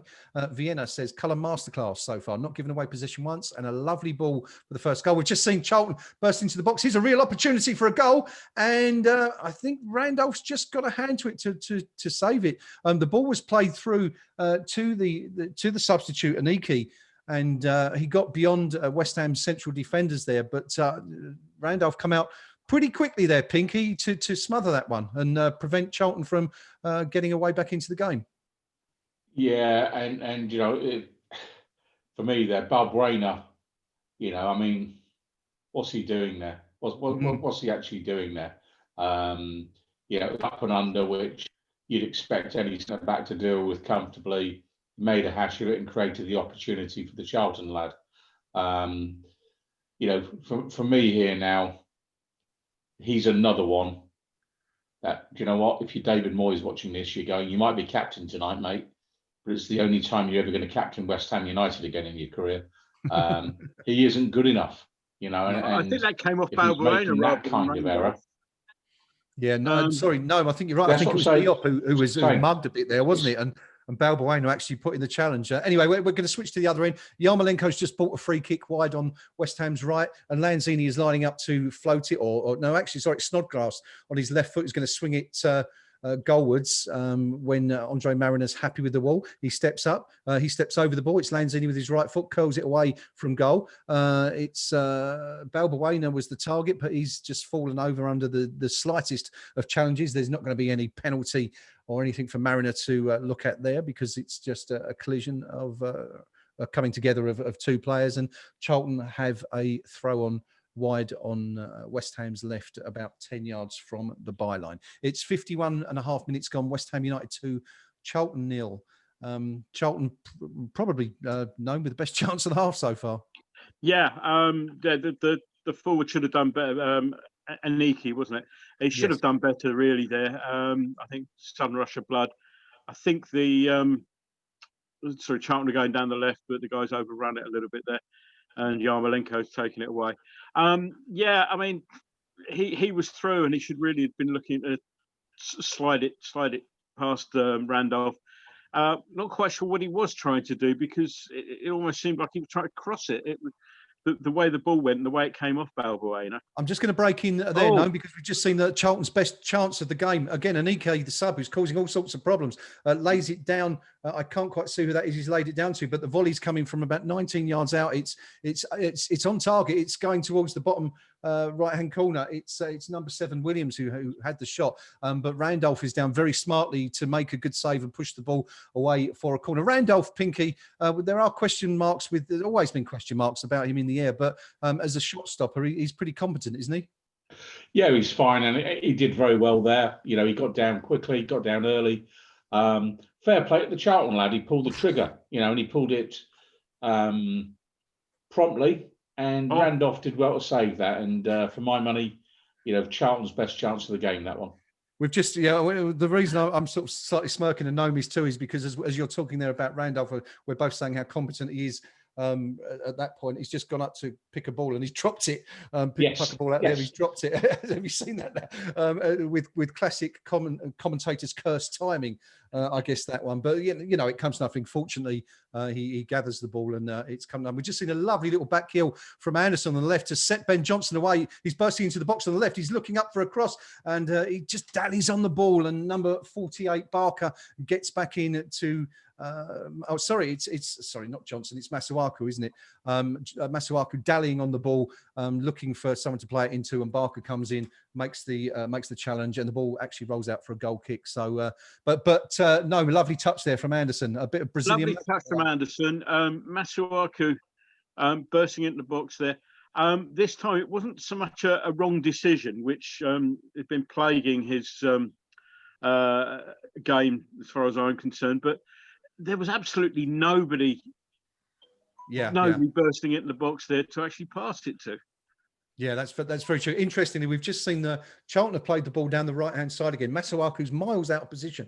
And who's the man who's backing up there to steal the ball off the attacker? It's Anderson again. He gives the ball to Masuaku, who promptly gives it away. Charlton build. The ball's delivered into the centre from the left-hand side, and it's a diving header. I think it was either Issa Diop or Balbuena. We'll go with Diop, I think, who perhaps got on the end. The ball's played in from the left, and Balbuena's gone up to get a header, and it's almost an own goal. Actually, the ball's played in, and it's about a yard over the goal, but slightly concerning there, Pinky, from coming exactly backing up what you're saying there about Balbuena's defensive abilities. Yeah, and but I'm just going to go back to the comment you made 30 seconds ago about Felipe Anderson. Yep. All night he has been up and down his flank. He has worked his socks off this evening, and if any player out there tonight is trying to give the manager a message saying, give me a chance on Saturday, Gov, and maybe he just wants to show Arsenal what he could do so they could actually cough up the £5 million loan fee and play a season over there. But, to be fair to him, he's put a shift in tonight. I think Anderson, for my money, has been our best player tonight. And in terms of attitude, certainly. And the contrast between his work rate on his side and Yarmolenko's on his side is quite telling. Yeah, very, very good point. We've just seen the resulting corner from that miss header by Balbuena drift aimlessly out for a goal kick on the far side, evading everyone in the box. A real waste for Charlton. That we're 56 minutes into the game, and no goals since the half-time interval. It's still West Ham United 2, Charlton Athletic 0. Lowell Green posting on the YouTube chat says Balbuena is a liability. And Gavin McGrath says Charlton are getting these chances and they're not Arsenal. God help us. Slight concerns at the ease with which Charlton are, breaching our defence perhaps in the second half. But, I guess it's all kind of tempered by the fact that we're 2 goals ahead. As things stand. West Ham anyway look to build. Hilaire picks the ball up 40 yards from goal, turns it out smartly to Ben Johnson, who lays it inside to Yarmolenko. Yarmolenko cuts inside, finds Lanzini. Lanzini turns and looks leftward, plays it into Snodgrass on the edge of the D, who plays it out left to Anderson. Anderson, a little back heel back to Snodgrass. Snodgrass looking for options, plays it into the box to Lanzini. Lanzini facing up his man, goes to the byline, pulls it back, and it's a shot from Yarmolenko, and it's about 3 foot wide of the left-hand post, and our Ukrainian goes to ground clutching his left ankle, Gnome. Yeah, that's our first bit of really sustained pressure, sort of this half that we've had. And Yarmolenko just got caught a bit late after the ball had gone there. Possibly a painful one on the bone, but they do hurt. I was saying that Charlton have changed things a little. They're going a little bit more direct. The lad Aniki is bullying Balbuena, and he's acting as the focal point for their attacks. So, it's fair play. They're giving it a go, and it's not industrial hoofball or anything like that by any stretch of the imagination. I don't want to give that impression, but they are going. They are giving him. They're giving him balls to sort of try and get onto. Yeah, see what you can do with that, and he is causing problems. The number 10. So Sorry, buddy. Sorry. I was just dipping into the forum, the KUMB Forum match with Wolf 359. Sorry, we're just seeing Anderson. He's breached the defence. He's running towards goal. He's bursting into the box. It's a poor touch off his knee, but he's pulled it back, and there's no one in the middle once again to connect. Anderson, Pinky, yet again at the 4 there, and at the heart pretty much of everything West Ham are doing tonight. Yeah, absolutely. And fair play to him. I mean, he's a player, if I'm being completely honest, I've completely written off. I thought his attitude for, good parts of last season stank the place out.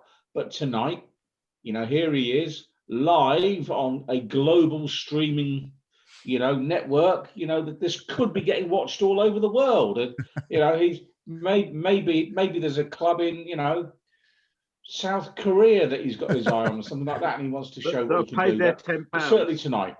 Yeah. Sorry, guys. I was just going to say it's actually not being watched all over the world because I believe, well, unless it's illegally being watched because this stream is limited to UK and Ireland apparently. So, and we'll hope the Saudis are doing their bit for. There's other parts of the world than the UK and Ireland. Well, every day's a school day on KUMB, but Anderson tonight has been he's done everything you could ask of him. Yeah, very much so. We're just seeing West Ham look to break again. Hilaire's picked the ball up on the edge of the box and lays it out wide to Ben Johnson on the flank. He pulls it back to Yarmolenko. Yarmolenko looks for options. He drifts towards the box. He's inside the box now. A couple of little step overs. Drops the shoulder. Goes to the byline. Looks to pull it back. It's off of number 3 Purrington, and it's another West Ham corner. Pinky, I was just going to say we've talked about Lanzini not being involved at all tonight, but there he was just a few moments ago, setting up Yarmolenko for that shot. But really, that's the first time we've seen him, isn't it, tonight?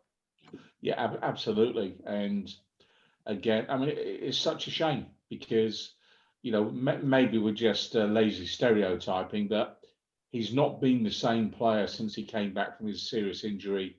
And I think where we are with Lanzini now is he's a player we'd all love to return to his former standard. But if we're being honest with ourselves, it's too long coming. And any kind of a bid for Lanzini, I'd be looking to trade him at this point. And it's a shame, and it just goes to show what a cruel sport it can be. One injury and you go from top draw to not quite. Yeah, it's a shame. I mean, we're seeing him involved now. He's popping the ball around quite nicely as West Ham play the ball in the centre of the park, looking to build another opportunity as the ball comes out on the left to Masuaku. Does that funny little step over thing and points into space like he does. And Hilaire's had enough of that and comes and takes the ball off him. Hilaire drifting into the middle, finds Yarmolenko. Yarmolenko turns to face and he looks to play Hilaire back in. Hilaire picks the ball up just inside the box, lays it out wide to a non-rushing Ben Johnson who darts towards the byline. And he's got space here. Ben Johnson pulls it back and looks to cross, but it's cleared out for another corner for West Ham. Ben Johnson, though, wants a penalty there. Is there anything in that? I'd like to see it again because it's the sort of thing you think, it looks like a save. I think it is. I think it's handball. I mean, I don't know what's a penalty anymore. The laws of the game said that the one that Liverpool got in the 3rd minute of their match wasn't, and it was given and VAR upheld that. So it's one of those ones that I'd rather not see given at all over the thing. I mean, the guy's got his back to the ball, it's hit him, more than anything else. But current interpretation law, you can see it being given. Yeah, especially with the arms outstretched as well as they were. They weren't kind of tucked into the body, were they? Anyway, West Ham have another corner. The ball's pulled out to Johnson, who swings it into the box. It's only half cleared. Anderson will retrieve the ball on the left-hand side for West Ham, and he looks to play the ball inside. In it comes to Masuaku. Masuaku gives it back to Anderson, who takes it back, and Masuaku's made a run, and he's actually got behind his marker. He's put a great low cross in from the left-hand side. Hilaire's looking to get on the end of it, but it's a good clearance from Charlton. Hilaire looking to maybe get a 3rd goal there, but much better stuff there, Pinky, from Masuaku on that occasion. Took the right option there. Well, I'm only just seeing it now, so let me see if I agree with you. Yep, so far so good. Yep, right. What he's just done there, that's the job, son. Yeah, just put that in your head. That's what we want you to do, as well as a bit of defending occasionally. So better from Masuaku there. That's for sure. But in the end, nothing came of it. My big concern at the minute, I'm looking at Hilaire and okay, he's bagged a brace tonight, but heavens above, he isn't off lumbering around, isn't he? They're not being funny. Could you imagine Alan Shearer and his pomp against this calibre of opposition doing anything other than battering a couple of centre-backs all night just for a laugh? What's Hilaire doing? Jogging around the front line there or strolling at the minute. Come on, move. Yeah. Heavens above, Bearing in mind, again, he's 45 million quid. No wonder Mr. Sullivan hasn't paid the bill. Especially when you consider he's in line for a hat trick, of course, tonight. As you said, he's already bagged a brace, looking for one You'd more. be And wanting there's to get on chances. the end of everything, wouldn't you? You'd be, number of times we've put crosses in this half, and there's been like nobody in shot, and you think, well, don't you want a hat trick? Well, there could be another one here because Anderson's just turned his man inside out. He looks like he's going back for seconds. He wants to do it again. He's just played a fantastic little ball into Snodgrass. Snodgrass looking to shoot. He's pulled the ball back inside, but there's no one there. West Ham trying to be a bit Arsenal-like. I think they're trying to be a little bit too clever and spurning the opportunity. And Charlton now on the counter-attack. It's number 7 Williams who had that chance earlier, who breaks on the left. Josh Cullen tries to cut out the danger, stands in front of him strongly. Also standing up there is Johnson, and the cross comes in from Doughty. I think that probably is, but it's cleared out quite comfortably. Good defending that by West Ham on that occasion. 64 and a half minutes gone. It's West Ham United 2, Charlton 0. Gavin McGrath says, guys, how far off is Giancarlo from being first team ready? Spanish under 21 seems to rate him. He's doing damn well for us. Lowell Green says, I love these things. Thank you, Lowell. It's always good to hear some positive feedback. And Gavin also says that Haller is a lumberer. He's freaking lazy as hell. He needs to watch Lewandowski to see how a big striker plays. I guess that's why he's playing for West Ham, I suppose, and not Bayern. Probably he could do worse than have a look at Aniki, who had a shot a few minutes ago. Yeah, who looks interested. And, it's, as I say, he's certainly, I mean, we had a sustained bit of pressure a few minutes back, and it's now we're sort of we're dropping back a little bit again, which is, I mean, Charlton are passing it about, and I don't want to, as I say, I know that I've said Anika's the focal point, and I don't want to, as he's on the ball now, but I don't want to suggest that they're lumbering it, hoofing it to him. They're not at all. But he's holding the ball up well. As Anderson on my stream just gives a free kick away. He's holding the ball up well, and he's not letting our defence settle. And Haller, have a look up the other end, see what he's doing. Rather interestingly there, we're just seeing Anderson absolutely furious. I think it's Rob Snodgrass he's having complaining about for not coming over to help him cover there. But once again, another indication of Anderson's really got the bit between his teeth tonight. I mean, we made the point earlier on, the team made the point earlier on that, of course, we are playing a Division 3 team, or League One, as they call it these days.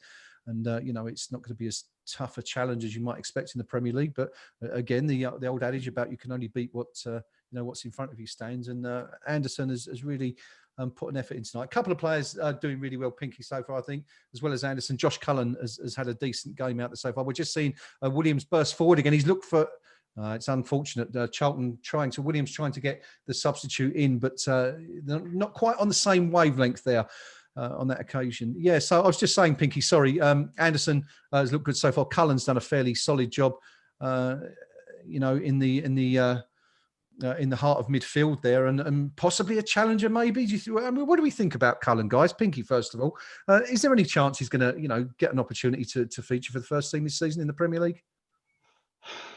I mean, if it's going to happen for him, it's going to happen soon, hasn't it? Because he's no spring chicken anymore. What is he? 24 now? I think he is. I think he's 24, isn't he already? He's not a teenager anymore. He's looked neat and tidy tonight. He's had a good game tonight, but I keep saying, who are we going to leave out the first team to accommodate him? You're going to leave out Declan Rice? No. You're going to leave out Souček? No. You're going to leave the captain out? I guess that's Possibly. the one. I guess that's one. Sorry, Pinky, to come in there, but we've just seen another penalty shout. Another penalty shout. 1-2 from Lanzini. The ball's played out to Anderson, who's lifted it into the box, and it's come off. It's another one of those shoulder ones, Noam, isn't it? That we had at the weekend. And that one looked a little bit, a little bit more. And it's again how far away from the body was the arm, I suppose. And if the ref's not going to say you're not far enough, fair enough. But what I don't want to see is him giving one the other end that's identical, which would annoy me a bit.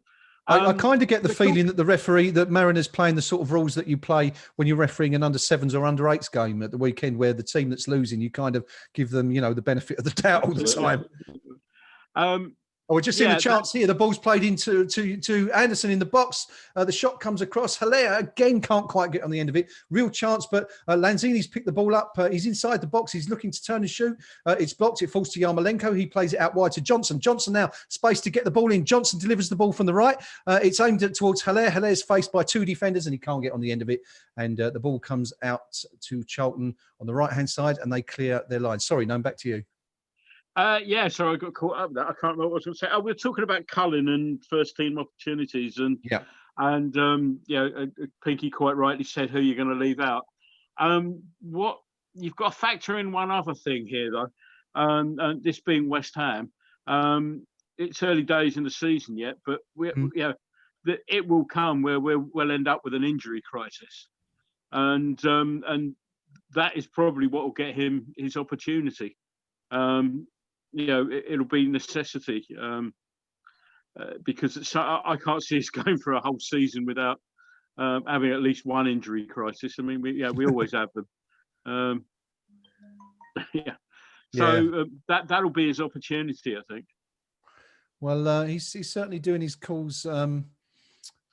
No harm at all tonight with this performance. Anyway, that's for sure. Yeah. It's West Ham United 2, Charlton nil. We're just about coming into the final 20 minutes of normal time. Charlton, if they're going to get anything from this game and prevent West Ham going through to the third round, need a goal fairly sharpish, one would think. I would also imagine, Pinky, that we're not too far away from a change of personnel. David Moyes, of course, seems to like this time for making a sub. Who would you be looking at changing right now if it was your call? If I was going to make a change, just think in terms of who we've got on the bench, you might want to give Coventry a run out, just to encourage him, if nothing else. I mean, for me, the player who I'd like to hook, Yarmolenko, and you'd say the natural swap there would be Bowen. Yarmolenko for me. Loads of flicks and tricks, loads of fancy down stuff in the opposition's final third. Yeah. But he doesn't work hard enough in the other 2/3 of the pitch for me. Doesn't do enough for the team. And, showboating against third division opponents. Well, great. Well done, son. We'll buy you half a lager and say you're a genius. I'm more impressed by a player who will run back, track back, help his full back for the full 90. So I'd hook Yarmo and I'd put Bowen on, but I'd also like to give Coventry a run out and just see if he can do anything. Charlton have just broke down the left once again. Williams, who's had a really decent second half, I think. Him and the substitute Aniki have been their two standout players so far. Put a cross into the near post, but Darren Randolph claims it with consummate ease on this occasion. So it remains West Ham United 2, Charlton 0 with just over 18 minutes of normal time to go. Matt Hawkins says, welcome to the new Soccer Saturday lineup. Don't know who that... does that make you Paul Merson, no? No, he doesn't drink as much as I do these days. We've just seen a cross coming from Anderson. It's fallen to the feet of Yarmolenko, who's looking to tee up a shot. He dillies and dallies, can't get a shot away, plays the ball short to Lanzini, who plays it back to Yarmolenko. Yarmolenko touches the ball to Snodgrass, who's going to take aim. Oh, and it's well, I mean, you'd be lucky to catch that one in Rosehead. Unfortunately, it's sky high. But it is another shot. Interestingly, shots on target so far. We're just seeing a stat there. West Ham only 4 shots on target tonight. I mean, we've had plenty of opportunities now, haven't we? But surprised a little bit to see that we've only hit the target on 4 occasions. We've scored 2 goals as well. Shots, have we? We've been getting into good areas, and the ball's been coming in from wide positions. But as I mentioned earlier on, we're not getting people into the box.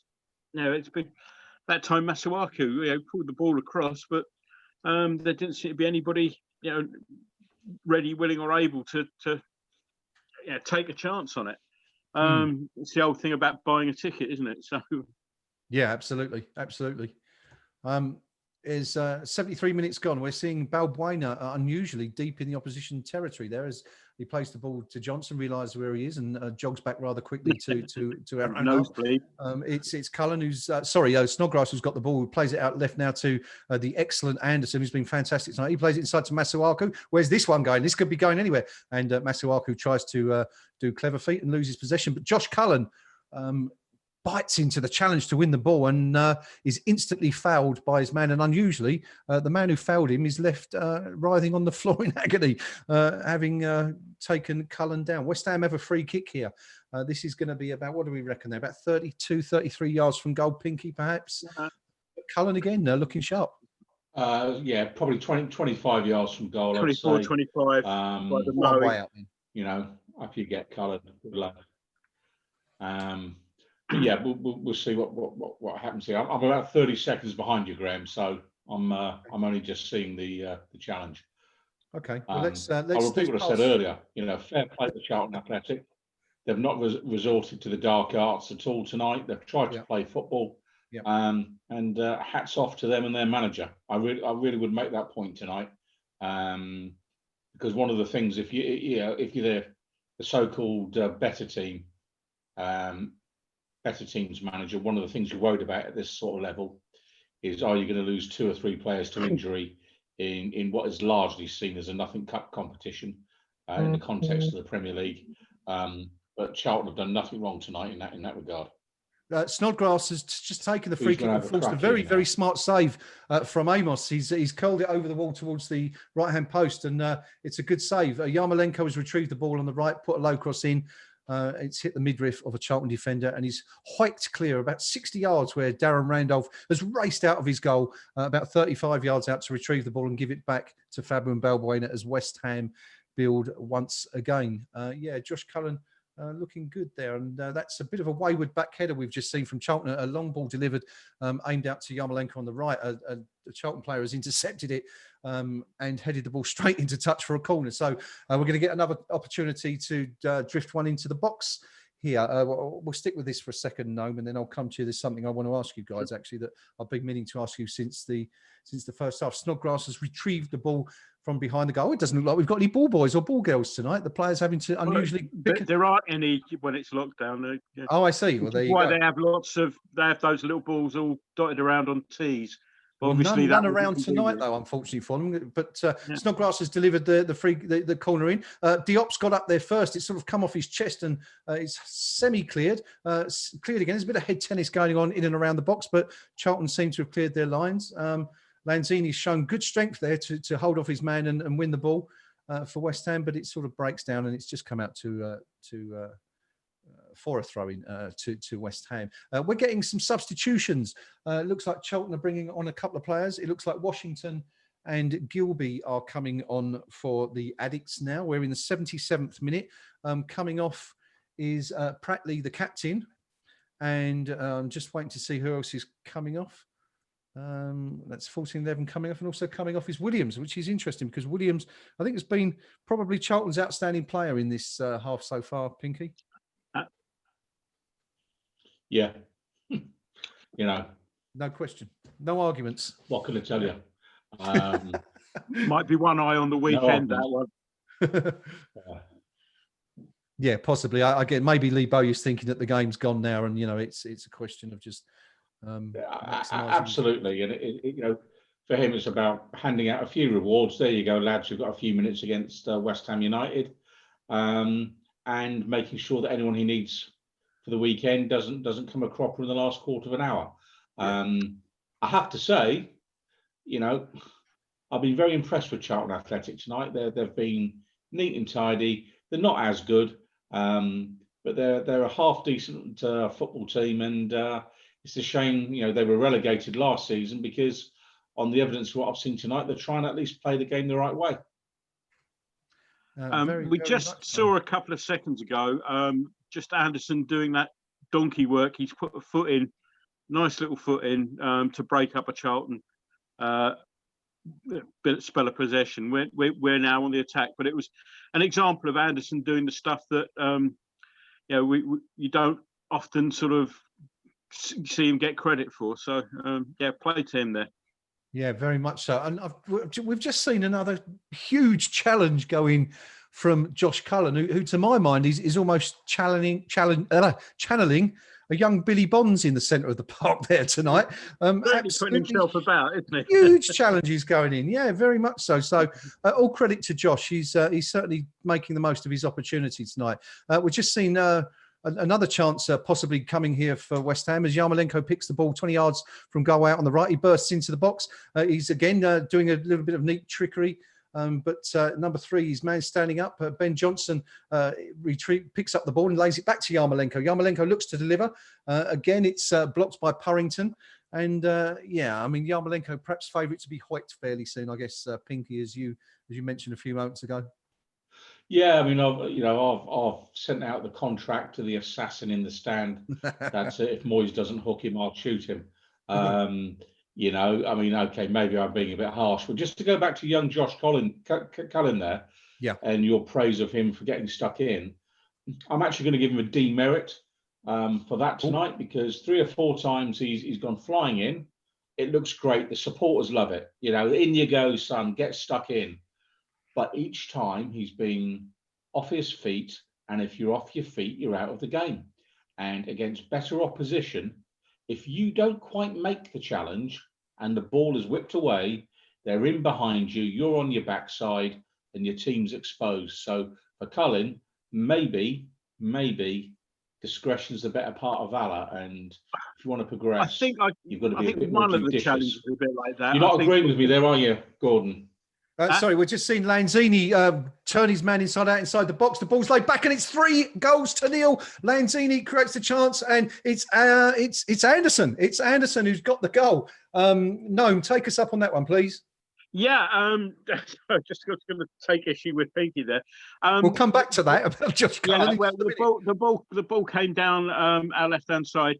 Lanzini got into the box and bamboozled his. The Charlton player wearing the coveted number 48 shirt, tore him inside out. And then when he got bored with that, simply played it sideways to Anderson, who side-footed it in from maybe just 12, 14 yards, just outside the penalty spot.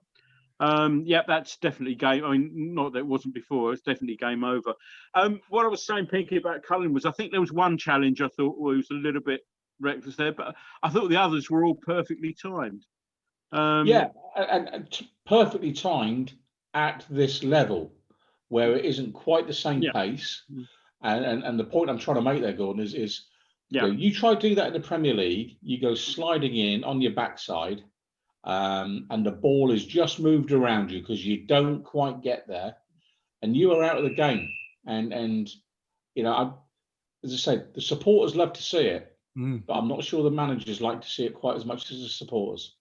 Well, all I can say is I quite enjoyed seeing going in, you know, like a mad thing for the last. I'm not winning this one. We'll disagree. We'll agree to disagree on that one anyway. And which, of course, we're entitled. Just go back to the Anderson goal.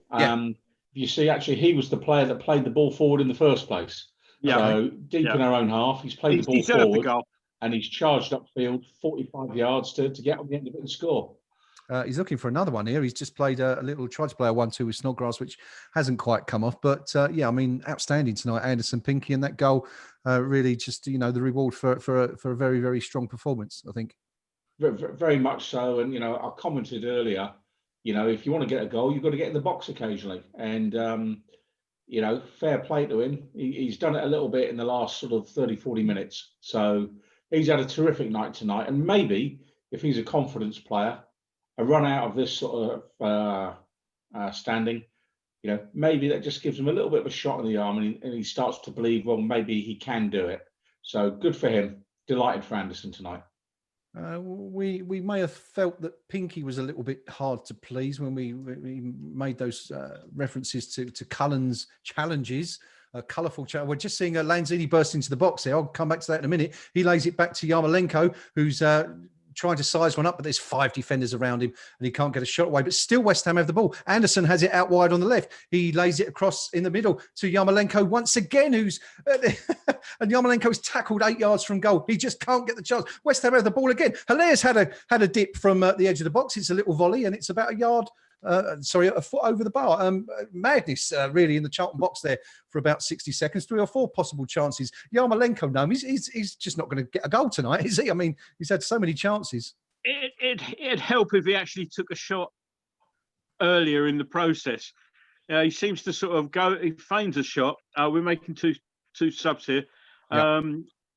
Connor Coventry's coming on, and also Harrison Ashby. Coventry's on for Snodgrass, and this will be Ashby's debut, won't it? Yep. And I'm not sure who's coming off for him. Looks like Johnson. Looks like Ben Johnson coming. Ben Johnson. So yeah, good luck, lad. First game in the claret and blue, first team anyway. So Yarmolenko needs to shoot earlier. Yeah. Every time he's in the box, he'll do some footwork, and then by the time he's done that, any sort of gap that there is to get the shot in has gone. And yeah, we've seen it 3 or 4 times tonight. It's infuriating. You think, shoot now. Yeah, have a go. Pull the trigger, son. Have a crack. We were talking about Pinky perhaps being a little bit hard to please with regards to the comments from Josh Cullen, but Dave Edney has commented on the YouTube chat that this is a totally uninspiring performance. This is a little bit hard, isn't it, boys? But anyway, Scott Rodwell agrees. Hats off to the fella, because he's got to have a stunning missus. If he's saying this is uninspiring, I mean, his missus must be absolutely drop dead gorgeous. So, sir, I applaud you. Yeah. Connor Coventry is just. Well, let us know, Dave. Is she perhaps? Comments. Connor Coventry has just burst down the right-hand side. He's got behind his marker, Purrington, who's been given a torrid time, firstly by Ben Johnson and now by Connor Coventry. He's laid a ball across the edge of the 6-yard box, what they call the corridor of uncertainty, but it looks like our strikers were the ones suffering from a little bit of uncertainty there, because none of them were in position to profit from it. So it remains West Ham 3, Charlton. When you get that sort of ball going in, you need somebody going near post and somebody sort of dead centre of the 6-yard box. Yeah. And Haller sort of went near post, but nobody went dead centre, and it sort of went across there. Anderson was sat back, 4 or 5 yards back. Yeah. But yeah, it was a good teasing ball, but as we've seen time and time again, we're not getting people on the end of these.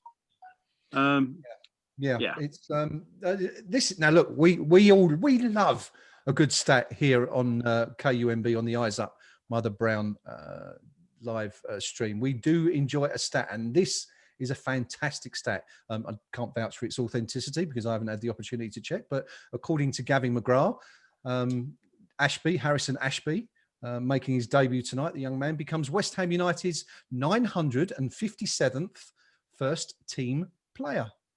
So I reckon by that rationale, we'll be looking at about number 1,000 in probably the rate of players that we're going through at the moment.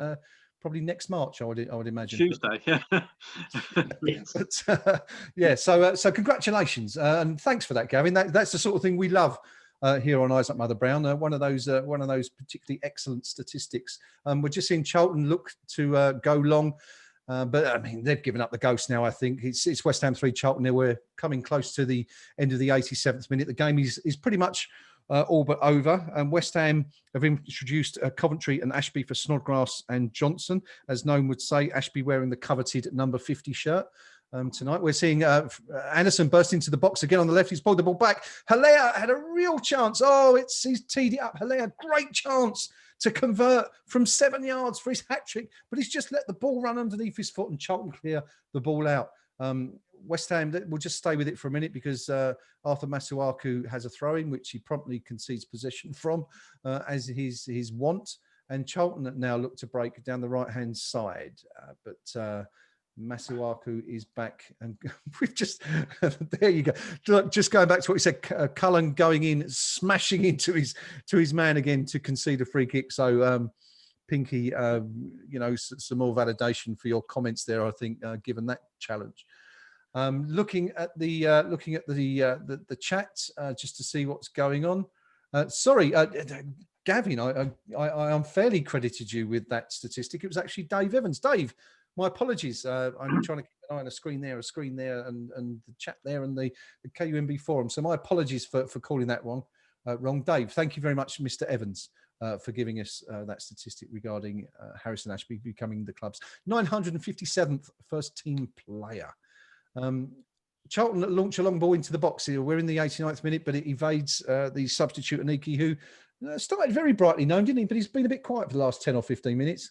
Yeah, I mean, he certainly sort of gave Balbuena and Diop something to think about. I mean, this was one of those sort of long arcing crosses that I think that was Diop went for it there, which I think Aniki was probably put off by the jump because there was no contact made.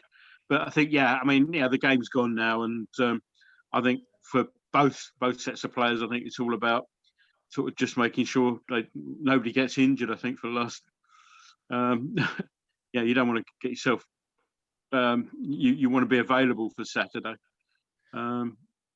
Yeah, I'm come coming on, back. Haller, do something and get that hat trick. You know, look like you want the hat trick. You know, he's lumbered about a bit. Yeah. You're on a hat trick. Most of my football career, I'm up front. If you've got 2 goals, you're going to try and get on the end of absolutely everything to get that hat trick. But, yeah, you know that's what a forward should be thinking of. But I mean, okay, last couple of minutes, I'm not going to worry too much about it now. But you think there'd be a bit more appetite for him.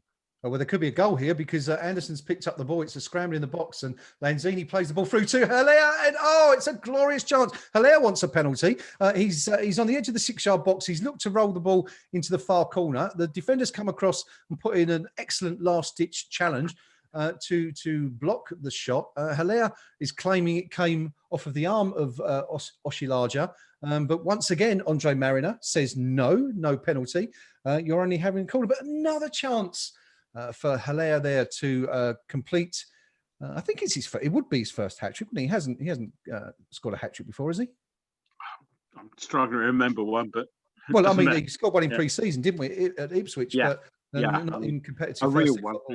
Yeah, West Ham take the corner. Anderson gives it to Lanzini, who lays the ball back inside and pulls it back to Masuaku. Masuaku, 30 yards from goal, gives it back to Anderson, who's 18 yards from goal on the left. He swings one in from the left. It's low, but it's easy for goalkeeper Amos to pick up. And we are now in the first minute of added on time. There are 2 minutes added on time, so we've got pretty much just about a minute to go. That was probably West Ham's last opportunity to grab another. Pinky, you said 4.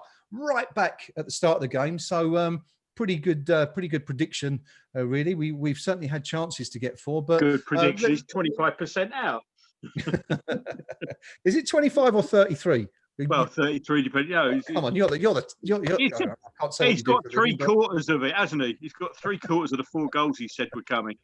So he's got 75% of the goals. I think, in fairness, you know, I hadn't factored in sort of. A centre forward that lacks the hunger to go on and get the hat trick. You know, looking at tonight, we have created a hatful of chances. Yeah. Not necessarily clean cut, but certainly decent enough. Well, I'd say Fallon Shearer was centre forward tonight for whoever he was playing for at the time. He'd have got 5. Gary Lineker would have got 6 or 7 tonight. Those sorts of chances where you just got to get on the end of things. Yeah. And sometimes that means you've got to be willing to go in where it hurts. And I just wonder with Haller, there's a little bit of, I'll get hurt, don't want to do it. And to me, he should have been bossing and bullying the opposition players tonight. And he hasn't. You know, he's got his 2 goals and he's settled. He's settled for it. And if you're David Moyes, you're looking at that, you're going, if you're not going to be motivated to really put yourself about to get a 3rd goal against 3rd division opposition, can I risk you against Arsenal on Saturday? I don't think so.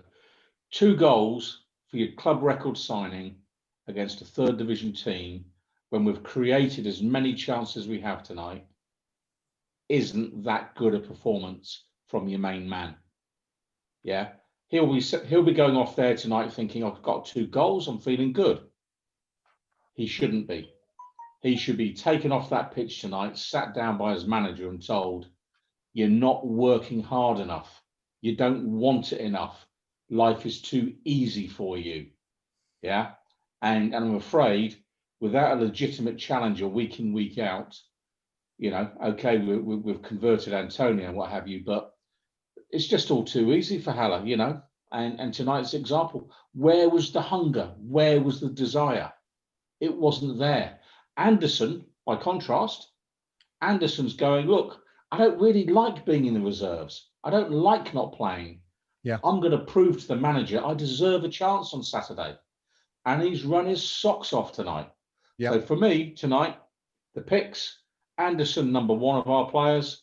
Josh Cullen, I think, was the best of the rest, if I'm being honest, notwithstanding my comments on going off his feet when he's tackling. But, you know, we were fine tonight, but not too many of them are going to force their way into the starting 11. Not on tonight's showing. Really good summary. Thank you, Pinky. The game has finished now.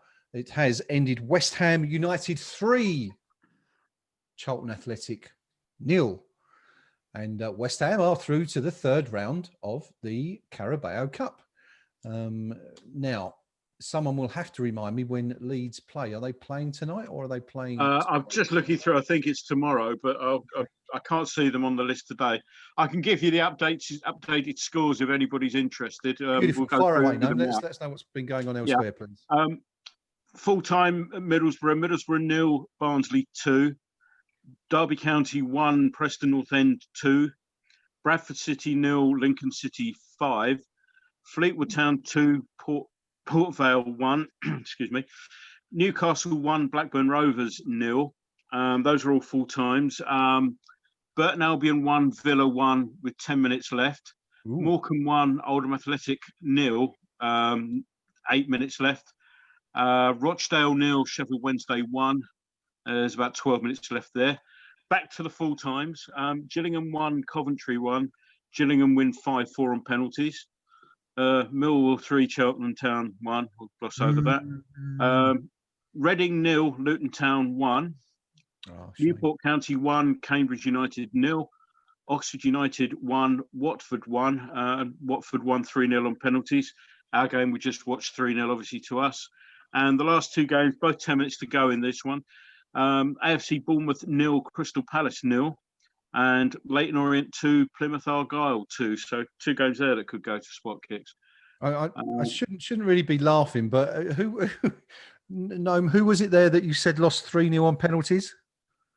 That was I think Oxford United lost to Watford 3-0 on penalties. So I've just lost the page there for some reason. It's gone. I was just thinking. Imagine you've played out of your skin for 90 minutes. 90 minutes against the team that last year was in the Premier League, and you miss every single spot kick. Yeah, Watford win 3-0 on penalties. Mind you, Watford that may not be Watford just take their 3 penalties and you've missed.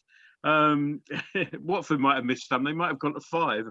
Well, exactly. I think we need to clarify the situation there. So perhaps you can have a look and more information on that.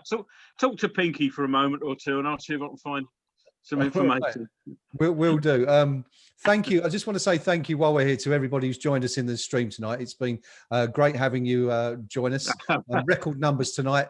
Loved reading all your comments out. Thank you, Matt Hawkins. Thank you, Scott Rodwell, for your very kind comments. Paul Fury as well. Do remember to join us, of course. At every West Ham United game, if you possibly can. We are here for every match. We have been since Project Restart began back in June, and we're sort of beginning to know what we're doing now. So the quality of the streams is hopefully improving a little bit. But let us know what you think. K23 says Gnome has said about 6 words throughout the entire stream. The problem is, you see, I charge by the word, and you can't afford any more. Well, I mean that's quite. I mean, Gnome, of course, is our wordsmith, and we can't get him to shut up normally. So, I mean, if that's the case, I apologise, Gnome, if we've restricted you tonight. That I suspect probably wasn't a complaint. I've got some more information on Oxford-Watford, by the way. Oxford did miss all their 3. Watford keeper Daniel Bachmann saved all 3 of Oxford's efforts. Wow. Rob Hall was on target for Oxford during the 90 minutes, but he was one of the naughty boys who missed a spot kick. Oh, dear. Ford, McGuane, and Hall all missed their spot kicks. So it's basically three missing penalties and 3 scored ones. So you go through all that, and then then that happens. I've actually played a penalty shootout where one of our opponents got sent off in the middle of a penalty shootout, which takes some doing. He'd already had a yellow card during the game for leaving his foot in on our keeper. Yeah, and he stepped up to take a penalty, which our keeper saved, and then went and stood sort of at the side of the penalty area. And the referee told him he needed to go back to the centre circle, as you do, as you're required to. At which point, said player invited the referee to go forth and multiply, only in 2 words. At which point the referee just pulled out the red card. It just So that takes some doing, though, getting sent off in a penalty shootout. So. Yeah, I must confess I've never heard that before. But K23, see what you've done. We can't get him to shut up now. Look, giving him a big boost. But anyway, thank you for your comments. Hobo, a great commentary, chaps. I always watch Eyes Up Mother Brown normally with a dodgy stream of the game, but no stream tonight for me. So appreciated the chat. Hobo, as always, many thanks for joining us. We do appreciate your support and patronage, of course. Don't forget to get on, of course, to KUMB. Now the game's finished, onto the match thread, and let us know via that medium too what you thought of the game tonight. If you did, of course, manage to get a stream. Pinky, a question I wanted to ask. Actually, someone raised this about 20 minutes into the first half. And what with everything that went on, we just didn't get the opportunity to talk about it. And perhaps now the game's finished and we've got a little bit more time, everything's not so rushed, would be the ideal opportunity to do so. Apparently, and this is only going by what the poster said, and my apologies, I can't remember who it was who posted this way up earlier in the stream. It said that yesterday Lee Bowyer mentioned about the possibility one day of managing West Ham United. Obviously a West Ham fan and someone who's going about his business quietly and doing things the right way at Charlton. Well, I mean, if you can, if you can say being relegated is doing it the right way, but by all accounts, Charlton fans back him and think he's doing a decent job there. What do you think about that? Do you potentially see Lee Bowyer as as a future manager at West Ham? Perhaps in some certain circumstances. Picture the scene. We've dropped into the Championship. Our, shall we say, attraction to the so-called top managers might be a bit less, and we might have to go and find a manager that knows the lower leagues, who's a little bit humble, who's happy to drive 400 miles round trip on a Tuesday night to go and look at the opposition or look at a player. And I suspect Lee Bowyer is that type of person. What we've seen tonight is a neat and tidy Charlton Athletic team. Yeah. There's been no agricultural stuff on show whatsoever. He's a manager that's proven that he's capable of managing in adversity. Because known touching it right at the top of the show in terms of transfer embargo, all the grief that they've got with ownership and what have you, that might make ours look like a walk in the park. And Bowyer's just got on with it. So if we were to drop into the Championship, you might take a chance on him. But in the Premier League, I think we're a club that's only really going to take a manager with Premier League experience going forward. And it's all just about risk management. And, a chairman, certainly our current chairman, priority number one is stay in the division. And there's probably all sorts of stats that will tell you you're more likely to do that with a manager that knows the ropes in this division. So for Bowyer, we'd have to be in the lower leagues. But looking at his team tonight, he should be proud because ultimately they're playing football. They've tried to do it the right way. Fair play to him. Fair play to Lee Bowyer. Yeah, they certainly. Just an update on the games that are still going on. Sadly, it was Burton Albion 1, Villa 1. Villa have just taken the lead on 88 minutes.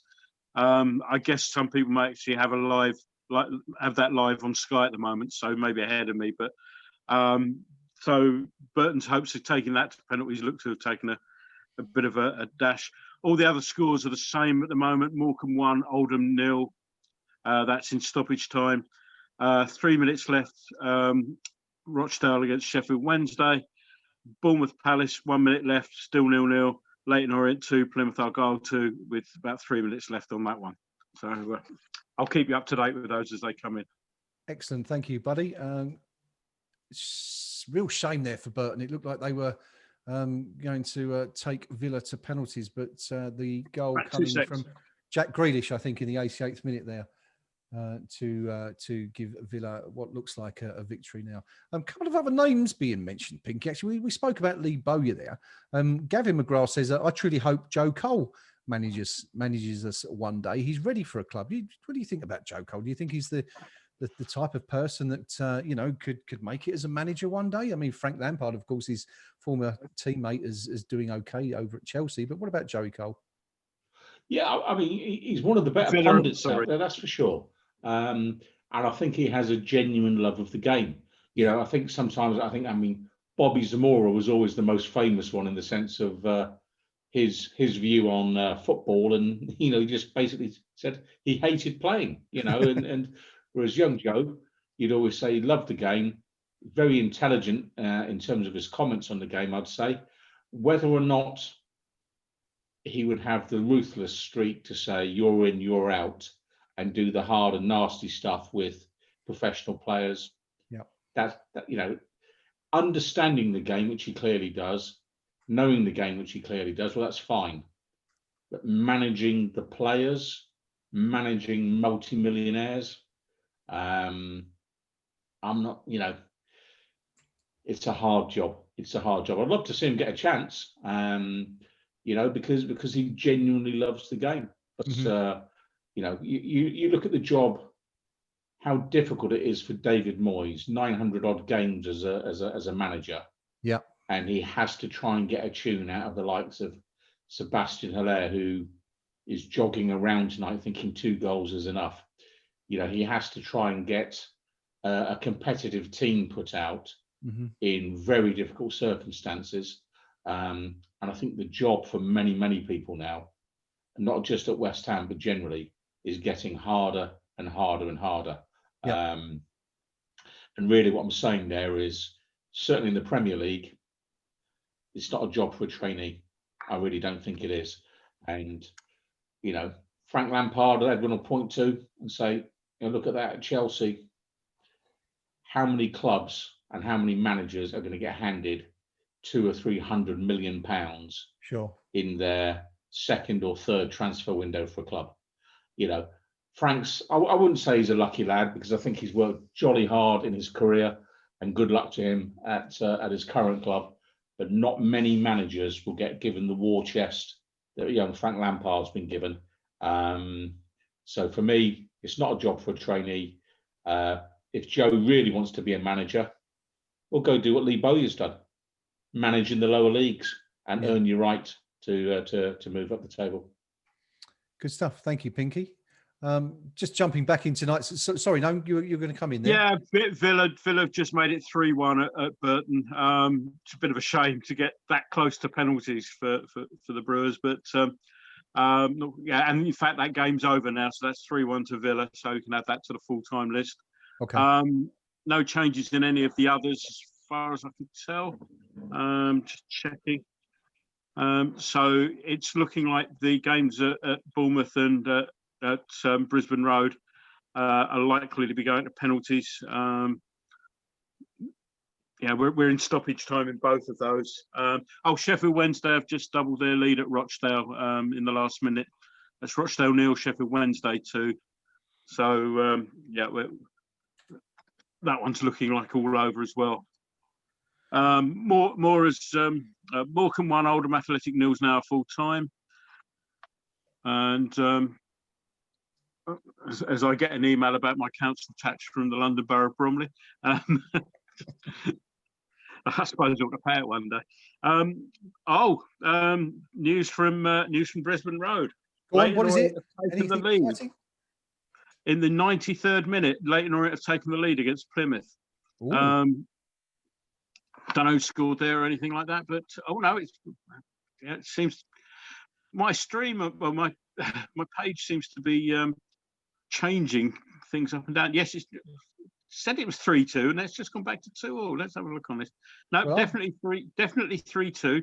Yeah. McAnuff was on target for them earlier on. Johnson has scored in the 94th minute. So that one may not go to penalties, unlike Bournemouth versus Palace, which is now finished, and that will be going to penalties. Okay, good stuff. Interestingly, I was just wondering, Joby McAnuff. I mean, he's 38 now. He's going to be 39 this year. So credit to him, I suppose, for still playing. It's just one of those players you don't think of as getting old at all, do you? Yes. I mean, how many games did he play for us? He kind of played more than a handful, can he really? I mean, just that one season where we did that raid on Wimbledon before they changed their name, didn't we? Yeah. We had our scoop, didn't we? Ah, yes, the famous the stick note scoop. Plumber. Hello, Graham, yes, if you're watching, mate. Ray Lewington's plumber, who told us exclusively on KUMB back in the days when we used to get transfer scoops that Nigel Rio-Coker and what was the guy's name? I forgot. Adam Noland. Adam Noland, of course, were coming to West Ham in a joint double swoop from Ray Lewington's, and that came directly from Ray Lewington's bathroom. That particular scoop. Yeah, it was because Ray Lewington's son Dean was playing in those days, and he was playing for Wimbledon, and he turned up at his dad's house and said, "Hey, Graham, you're West Ham, aren't you?" He said, "You're taking 3 players off us next couple of days." Amazing, where we used to get our scoops from, wasn't it? All over the place. Pinky, sorry, you were just going to come in there, buddy. Well, a couple of things. I look forward to the KUMB.com world exclusive tomorrow's story. We all get older by a year every year. Okay, so well done. Joby McAnuff is getting older by 1 year every year. Yeah. You scooper, you. But just going on to Noland there, I'm sure he was the young lad that I watched play for West Ham United against Brentwood Town one pre-season. Yep. And I mention this purely from the fact of tonight's result and factoring in the calibre of the opposition, because I turned up and I watched him and I thought, have we got a player on our hands here? He totally bossed the game. The ball had to be won back. He won it back. Distribution perfect throughout. And I thought he's going to be at the heart of our team for years to come. And of course, 3 days later, we trade him to a team 2 or 3 divisions lower than us. And really, the point I'm making there is technically good players will look very good against much lower level league or non-league opposition.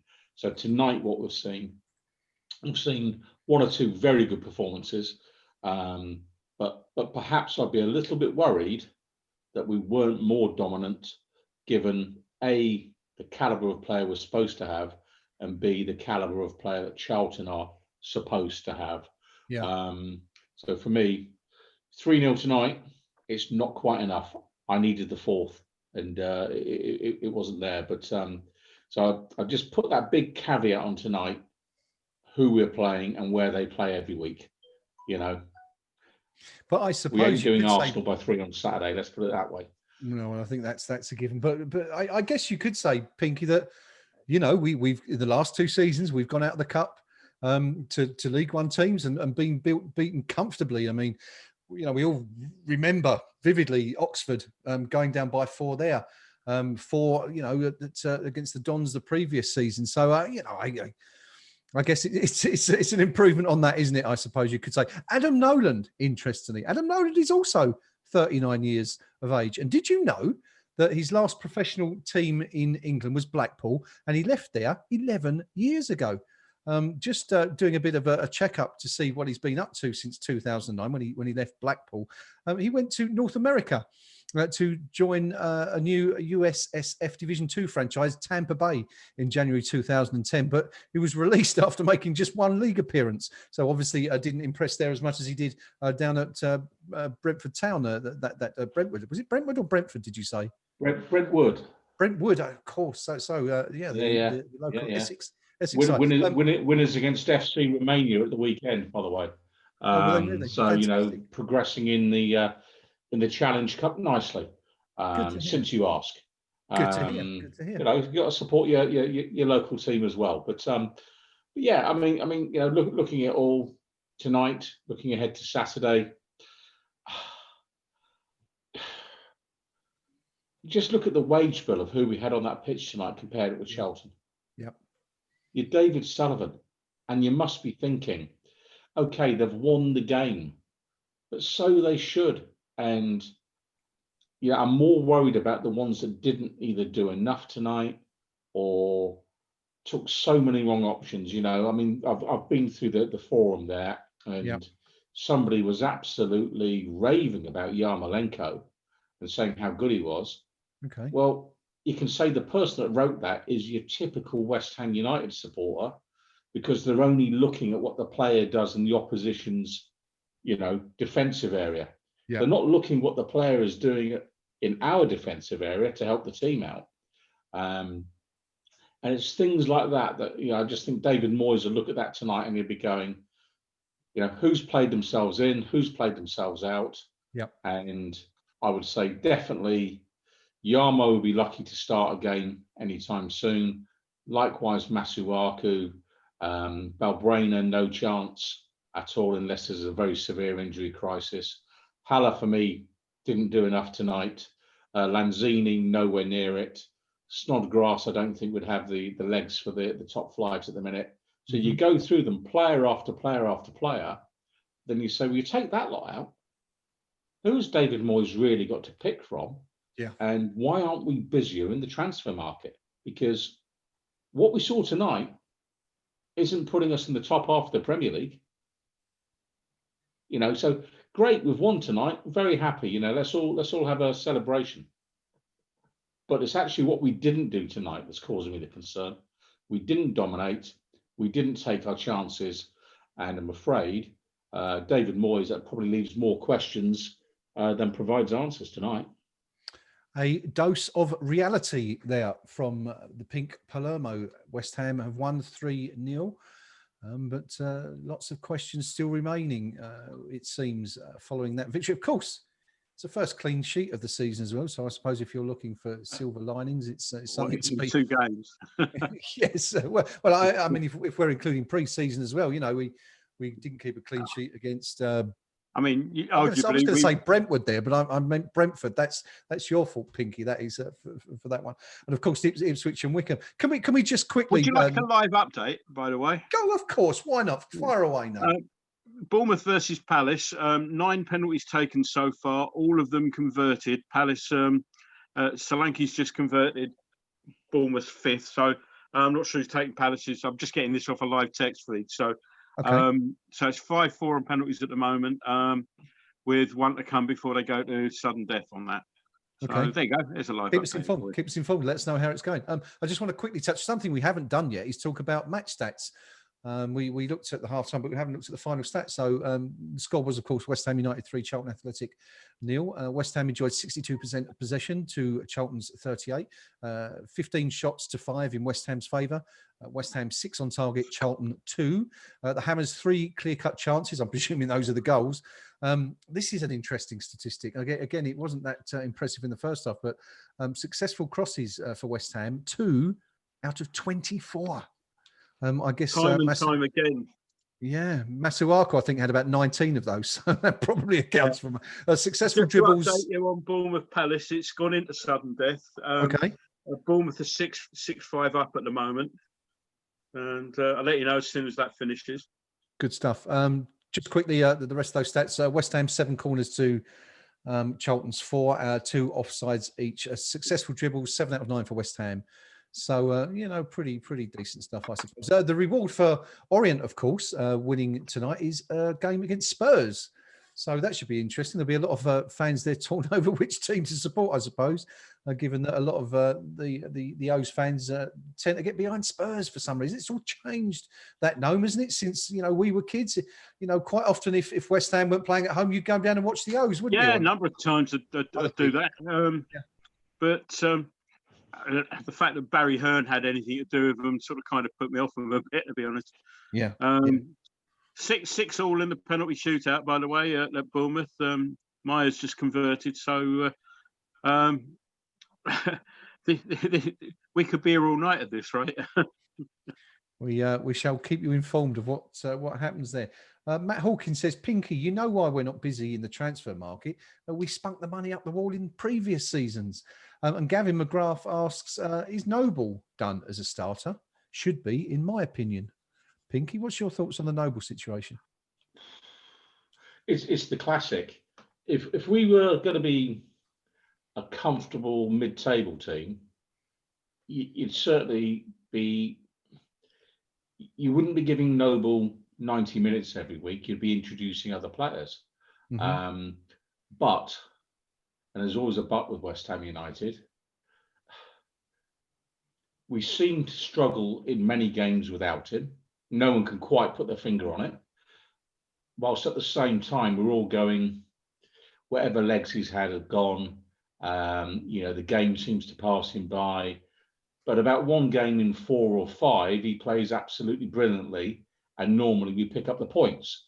But I think, for the good of the club now, as fabulous a servant as Mark has been for West Ham United, we need to start easing him out of the team. He's 33. He's not going to have the body for a long campaign in the Premier League.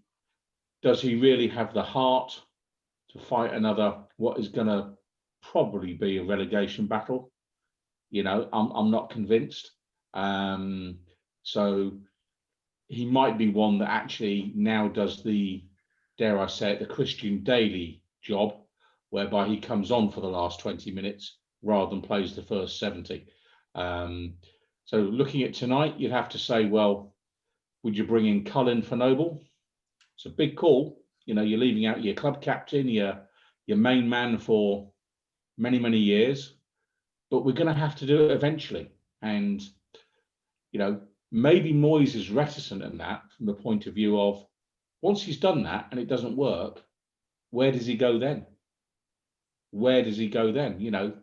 And for all the expensive squad we've had, it's the gaps in it, it's the lack of balance in the squad that's going to be our undoing. And I fear for us a bit, because it doesn't appear to be a happy place at the moment. We've got aging players in a number of areas. Yep. And even the youngsters coming through. Josh Cullen is 24. Do you think Chelsea would be giving debuts to players or introducing players at 24 in midfield? Are Arsenal in the habit of that, or Manchester United? Mm-hmm. I think really, if Cullen was going to do it, he should have done it by now, which probably tells me he isn't quite good enough, and therefore you're into Noble too old, Cullen not quite good enough. Fornals gets a game every week. Well, that's okay. The other option, isn't it? Do you? I mean, we spoke about Anderson. Do you perhaps bring Anderson back on the left and put Fornals into a more central role, or is that too weak? From a defensive. Yeah, perspective? I mean, absolutely. But again, we're back to this thing of what shape does Moyes really want to play? Yeah. Does he want to play a 4-2-3-1, a 4-1-4-1? Dare I say it, 2 up top. So we end up with, Haller, who we're told will need someone alongside him, mm-hmm. but actually, we don't play that way. We don't have a legitimate number 10 in the club at the minute. I don't think. So that kind of option is looking difficult. We've converted Antonio into a striker of sorts because of Antonio's limitations. Moyes is having to sort of put a number of square pegs in round holes just to make ends meet. And, should the 18th richest club in world football have to be doing that? I don't think so. Okay. Good stuff. Thank you, Pinky. No, Mark Noble, the Mark Noble conundrum, should we call it for now? What's your views on that? Should he play against Arsenal on Saturday? Should we perhaps give Josh Cullen an opportunity? Should Felipe Anderson force his way back into the reckoning, given his excellent, I think we're all agreed, performance tonight, and perhaps Fornals move into a more central role, or Lanzini even. What's your view? I'd start Noble against Arsenal. Pinky's quite right. There is going to come a time when we don't do that. I don't think Arsenal on Saturday is that time. Okay. I think you've got to start him at the moment. I mean, sort of, none of us are getting any younger, etc. But Pinky's quite right. We do seem to lose something when he's not there, and it's something imperceptible that you don't. When he is there, sometimes things don't go great. But no, I think if he's fit, you start him at the moment. Okay. You have to bear with me. I'm just really trying to reboot my computer. What's the latest on that Bournemouth game? It's still going, are they? This could be a long night. It was 8-8 a minute or two ago, and okay. It's now. Well, it has moved on. It's now 10-10 according to my. Lowell Green, who's keeping us up to date in the comments, has actually just said both keepers have missed, and it's 10-10. Begovic all night at this rate. Yeah, Begovic had his penalty saved, and Hennessy hit the post with the right foot. So it's 10-10, one penalty missed, and it's both the keepers. Brilliant. So some interesting points there about Noble. Gavin, I hope that answers your question. Noam says yes. We should start him on Saturday. Pinky, not sure. But again, a very valid point, I think, that Pinky makes about Josh Cullen. He looked good tonight, and so he should really against a League One side. I think we're getting to the stage where Noble may not necessarily be an automatic start. Right. You grade the opposition and see how they're likely to play, and you fit it around that perhaps a little bit more. But I think certainly for this Saturday against Arsenal, you'll need him in there. Okay, so there's life in those old legs yet, then, according to the team, it seems. Let us know what you think. There's still plenty of you joining, watching along on the live stream and the chat. We are going to have to call it a day fairly soon, though, because they're moving on to players taking penalties for a second time. Brooks has just put Bournemouth. It's all over. Of all people, Milicevic, Midlovo, the one who takes the penalty for Palace. He's basically had his penalty saved. So Bournemouth will go through 11-10 on penalties. Just as you say, we're going to have to call it a day. They heard us. I was going to say we have to call it a day. These gentlemen have jobs to go to, proper jobs. Me, I just have to get up and write about West Ham, which obviously doesn't really count. Thank you, Lowell Green, I should say, for keeping us up to date in the chat on what was going on between Bournemouth and Palace as well. Much appreciated there. I think that's about it, really. We were actually hoping that Rio might be able to join us at some point after the game, but unfortunately he's not been able to do so. I'm sorry, Rio, mate. So we shall get together again, the KUMB team, that is, this weekend for the Arsenal game. We should really do another podcast soon, shouldn't we? Another mod pod. But the length of these streams tends to mean that we cover most of what we'd like to do in the mod pod on a stream, and with games coming thick and fast at the moment, sort of 3 every week, it's we find we do cover one thing we haven't covered tonight, and one thing I want to do before we go: takeovers. There's been a lot of talk in the last, it's as we know, the talk has been going on behind the scenes for a few weeks now. It's not anything new, but it is new in terms of the media kind of latching onto it and publishing a story. The Guardian, Jacob Steinberg, another friend of KUMB, of course, who used to write for KUMB back in the day, very occasionally, and The Sun, Karen Brady's favourite tabloid, both ran with a story yesterday saying that the club could be prime for takeover soon, with an unnamed American consortium preparing a bid, or according to some, having already made an initial offer for the club. Pinky, I'll start with you on this one because you're someone who's very keen and to keep an eye on this sort of thing, and is one for the finances, as it were. I've described that very, very badly, but you know what I mean. This takeover. What do we think? Lack of finances would be more accurate, but it's getting late. I do apologise, but on the story that Jacob Steinberg broke last night in the Guardian, there's something there. Yeah, there's something there. Someone is showing an interest, but why wouldn't they? The Premier League is a league that many sports investors wants to get a toehold in. So, and why wouldn't West Ham United, a London-based club, and one that is showing every sign of financial distress, not be on somebody's radar somewhere? Yep. Whether or not it turns out to be these particular individuals remains to be seen. But I'm a bit old-fashioned, and I believe that all companies are for sale all the time. It's just a question of how much money it takes to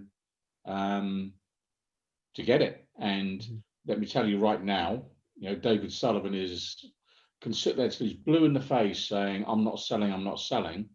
Well, let me tell you, I've got 2 billion quid in my pocket, Mr. Sullivan, and here's my cash bid for West Ham United. He's saying yes. Would he say yes for 1 billion? Probably. Would he say yes for 800 million? Almost certainly. Would he say yes for 600 million? You can see where this is going, and it's at what point it gets to the magic number where he can say, yeah, well, I really did want to give it to the kids, but you know what, the offer was so good I had to take it. Or the rest of his business empire needs some liquidity and he needs some cash.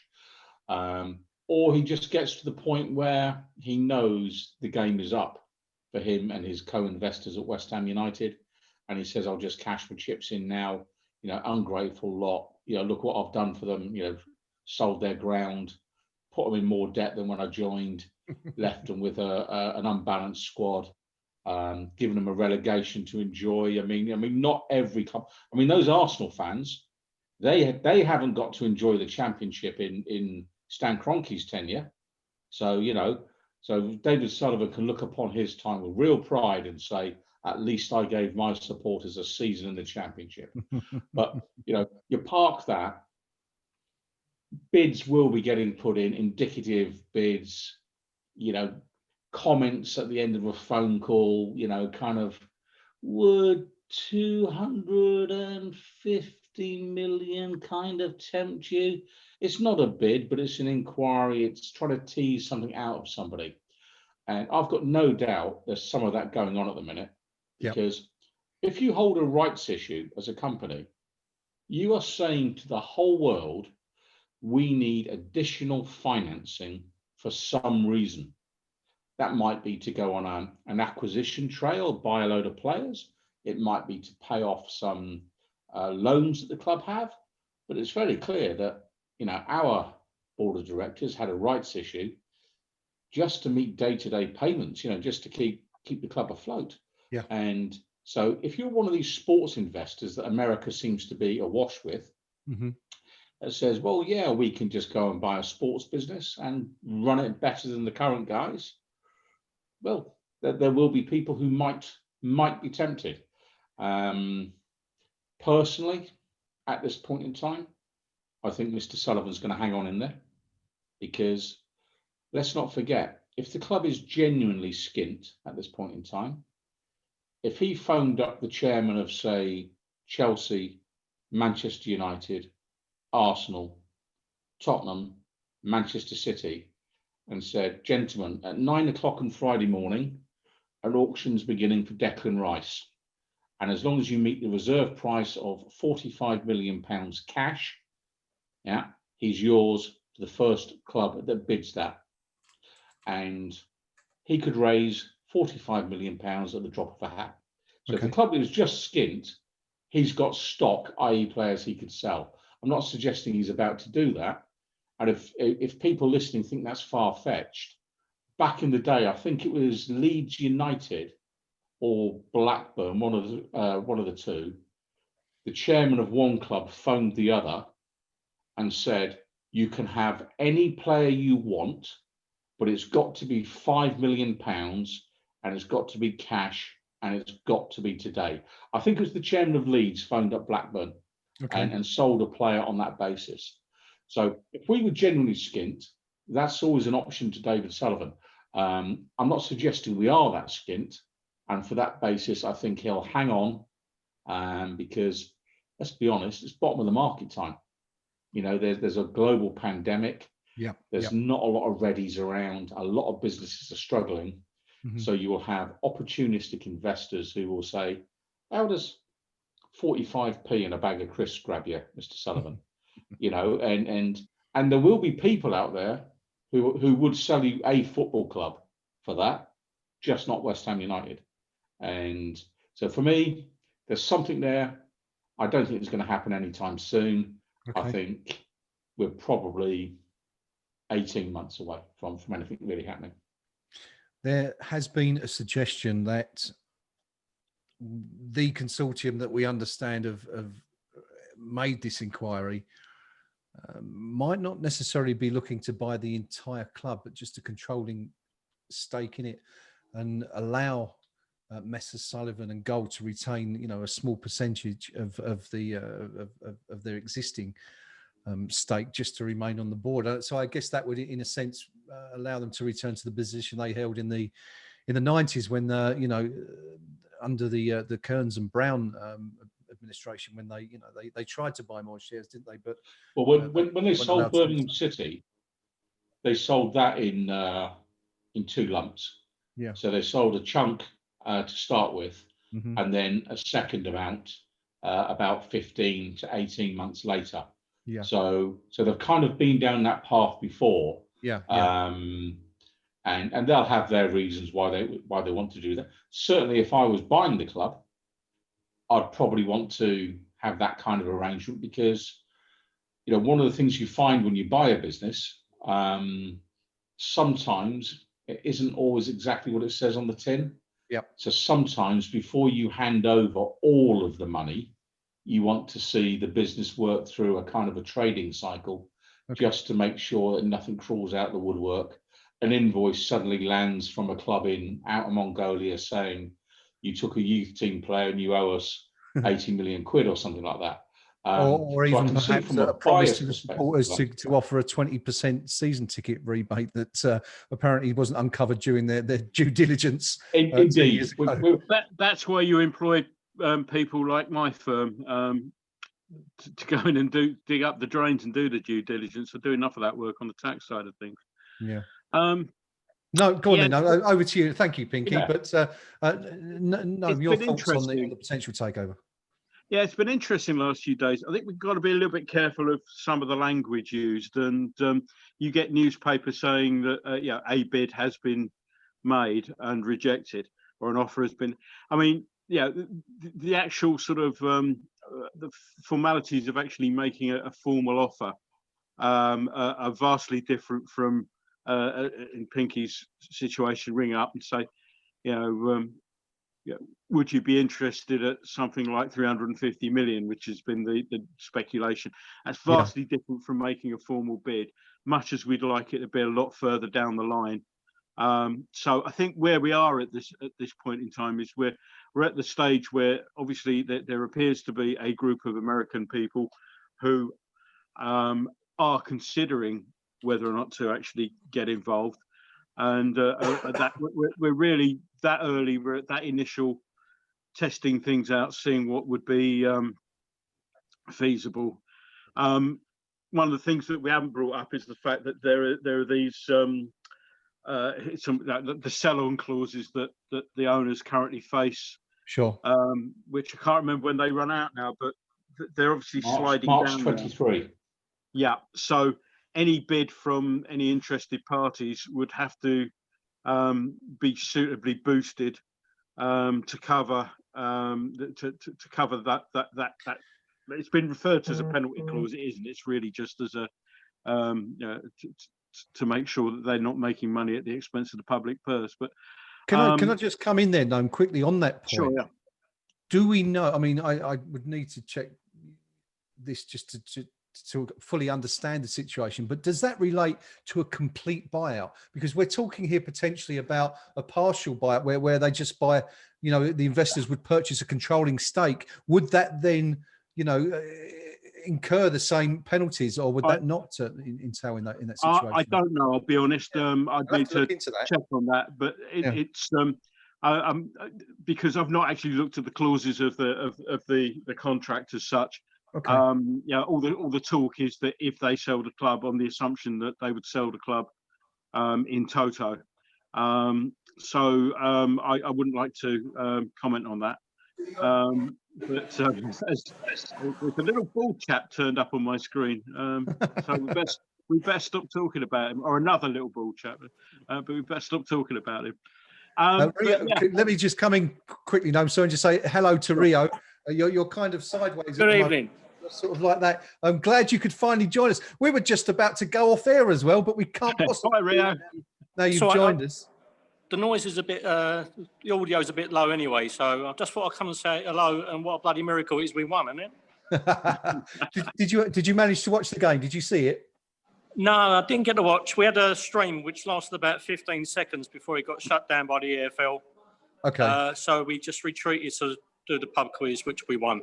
You won. Fantastic. Well done. Congratulations. What was the prize, may I ask? Can this night get any better? About £18, but it all counts, doesn't it? It's better than a kick in the teeth, obviously. So not only have West Ham won and kept a clean sheet, but you've won the pub quiz as well. So as Noam says, could tonight possibly get any better in the Rio household? Good to see you, buddy. Anyway, I mean, I was going to ask you about the game, but if you didn't really see it, then I don't suppose there's an awful lot you can add right now. No, apart from the aforementioned miracle, it's what can you say? Good day all round. It's certainly can't knock it. No, it was a good evening. We as we were saying, just to fill you in, we kind of felt that the two outstanding players were Josh Cullen and surprise, Felipe Anderson was outstanding tonight. Had an absolutely fantastic game. Scored a goal. Was involved in a lot of our play in both ends of the field. Did a lot of defensive work covering. I'm delighted about Cullen. Yeah, he's waited a long time for his opportunity, hasn't he? Just so he can cement a place. At least I doubt if he'd be a starter on Saturday, but if he's put his foot down, you never know. Now he needs to kind of step up to the mark now. Well, listen, and as for Anderson, like I said, if we can recapture the form of the first season, he's going to be a major asset for us. So yeah, really happy. Yeah, we've got it. It'll be like a new player, in fact, as is often said. If we get him playing again. No, I will come back to you in just a second on the takeover issue. But we've got Rio here briefly, so I'll just ask him quickly. One question that arose, Rio, a little while before you joined us was about Mark Noble and whether or not we should persist with him at this stage. I know you've not seen the game, so you can't really, accurately judge how well Josh Cullen performed. But what's your view on Mark? Do you think perhaps this is the season where it's time for him to stand aside? And if that is the case, who replaces him? Is it Cullen, or is it if Anderson's finally managed to get that bit between his teeth again, do we pull him in and perhaps put someone like Pablo Fornells back in a more central role? But of course, that doesn't offer you as much defensively. But what's your view on that overall? Yeah, I mean, I personally, I'd like to see Fornells go centrally. I just think out wide he's wasted. He's got creative talent now, and he's been asked to track back and cover our left back so much that it's a waste of his ability. As for Noble, I've been obviously 33 now. He's as we said, I don't think people are going to appreciate him until he finally retires. But it is time that he wound down his career, particularly at Premier League level. It wouldn't surprise me, particularly after the events of the last week or two, that if the current regime was still in charge, that either his retirement would be into this season, maybe another year. But I can't see him being at West Ham in one capacity or another. Okay. Beyond next June, to be honest. He's been a marvellous servant, but we have to look to the future now. if Cullen can step up, or Fornell for me would be the player to step in that kind of central role, all the better. But yeah, thanks, Mark. But let's face it, Time to move on. Time's catching up with you a bit, mate. Okay, thanks, Rio. I'm going to go back to Noam quickly to complete what he was saying about the takeover, and then Rio, I'll come to you for your thoughts on that, if I may. And then I'm afraid we're going to have to wrap it up after that, gentlemen. But yeah, Noam, you were saying there about the takeover. Just finish off what you were. Yeah, I was merely saying that you know, great though it is to see that there may be somebody out there. Because we've always said, we think the owners aren't making a good job of running the club, and somebody else to take over. Well, without getting overexcited, the fact is that it appears that there is somebody out there who may be interested, and I think that's where we are at the moment. We've got somebody who may be interested, rather than bids have been put in and rejected. I think that's probably overstating the case, and that I don't think there's been anything more formal than, as I say, Pinky's phone call to see what the situation is. So yeah, welcome news such as it is, but let's not get too excited yet. Let's wait and see. Okay. And I mean, we're all thinking, oh, America, well, no human rights issues there at all, and then we find out it's Donald Trump. Then how do we feel? So Thank you. Donald Trump's retirement fund, and he wants to build a golf course on us. So okay. Thank you. No, but we'll call it a day there before we get into dodgy territory. Talking about the president. That I'm not ringing her. Yeah, Rio. We've been talking about the news of the potential takeover that's come to light publicly within the last 24 hours or so. What's your view on the situation, and would you welcome a bid from a consortium of perhaps an American group such as the one that's been mentioned already? And with that, Rio has gone and froze. Perfect timing, as often happens on these live streams. We may never get to find out, or not tonight. Oh no, he's back anyway. Rio, did you manage to catch what I was saying there about the takeover? I just heard the words, would you welcome a bid? Yeah. Consortium. Yeah. I think the signal's pretty weak in here at the moment, but too bloody right I would. I don't care who at the moment who's in charge of the consortium. It could be Pol Pot, Vlad the Impaler, and Adolf Hitler, and I'll take him over the three incumbents we've got already, to be honest. That's a defensive three at the back, isn't it? Yeah, we've got to look for cover as well, haven't we? Because I think they could all do a job in more ways than one. I just think we've all had it up to the ears with these lot. Anyone, please, come and rescue us. We desperately need it. We've been running it to the ground, not just financially, but emotionally and morally as well. So please, this is an SOS from the pub in Dagenham. Please come and rescue us. Thank you. Thank you, Rio. Listen, I really do apologise that you've taken the trouble to join us, and we're going to cut you off in your prime, as it were. But that's not a problem. I'm holding the phone up in the air. My arms are killing me. So the quicker we get off air, the better. All right, okay. Pinky, I'd like to come to you for the very final word tonight. West Ham United 3, Charlton 0. Talks of takeover. We was all down in the doldrums a few days ago. Is there a chink of light at the end of the tunnel at last? Oh look, we've won tonight. Let's be happy about winning tonight. We've won 3-0. We've seen a good West Ham United performance.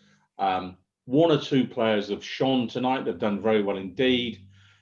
So great stuff tonight. It's no way a marker for what's going to happen on Saturday, but a win is a win. We're in the hat for the next round, which I think is Leeds United or something like that. Leeds or Hull. Leeds or Hull. So come on, Leeds. Because I really don't want to go to Hull. But, they've beaten what's in front of them tonight. It's a good result. As for all the other stuff and the takeovers and the rest of it, I think we're a long way off. But tonight, Felipe Anderson did himself a lot of good. Well, Cullen did himself a lot of good. Well played, West Ham. 3-0, done the job. Great stuff, and a perfect way to end what's been another thoroughly enjoyable Eyes Up Mother Brown stream for you from KUMB via our YouTube channel. If you haven't already done so, please give this particular stream a like if you like. I'm told it helps. And also, if you haven't done so already, please subscribe to the channel so you can be notified of any time when we go live again in the future or upload any new content, such as my interview earlier today with Tony Carr, the former academy director. I had a fantastic chat about his time at the club and what he thinks about a potential takeover, about the current owners, the sale of Grady Diangana, of course. Tony was the one who brought him to the club, or at least was the academy director at the time when Grady first arrived as a 10 or 11-year-old all those years ago. So that's available right now via our YouTube channel if you'd like to go and have a look at that interview after this stream finishes. That is, as I say, about from us tonight. West Ham have won and we've kept a clean sheet. As we always say, you can only beat what's in front of you, and West Ham have done that tonight. We've achieved what we set out to do, and we still could be facing dirty Leeds in the next round of the Carabao Cup. What about that for a carrot, eh? That's it from me tonight, from the entire team, from Gnome, from the Pink Palermo, and from Rio, who joined us but a few minutes ago. But it was lovely to see him nonetheless, and get in and share his thoughts on the game that he didn't see. But thank you to everyone who's joined us on the live stream tonight. Thank you, as always, to everyone who took part in the match thread on the KUMB Forum. Thank you, as always, for your support of KUMB and for keeping us going after all these years. We've been online, and we're going to be going for a few more yet, hopefully. That is it from us tonight. We shall see you again at the weekend for the Arsenal game. Until then, only one thing left to play. Come on, you Irons! Come on, you Irons.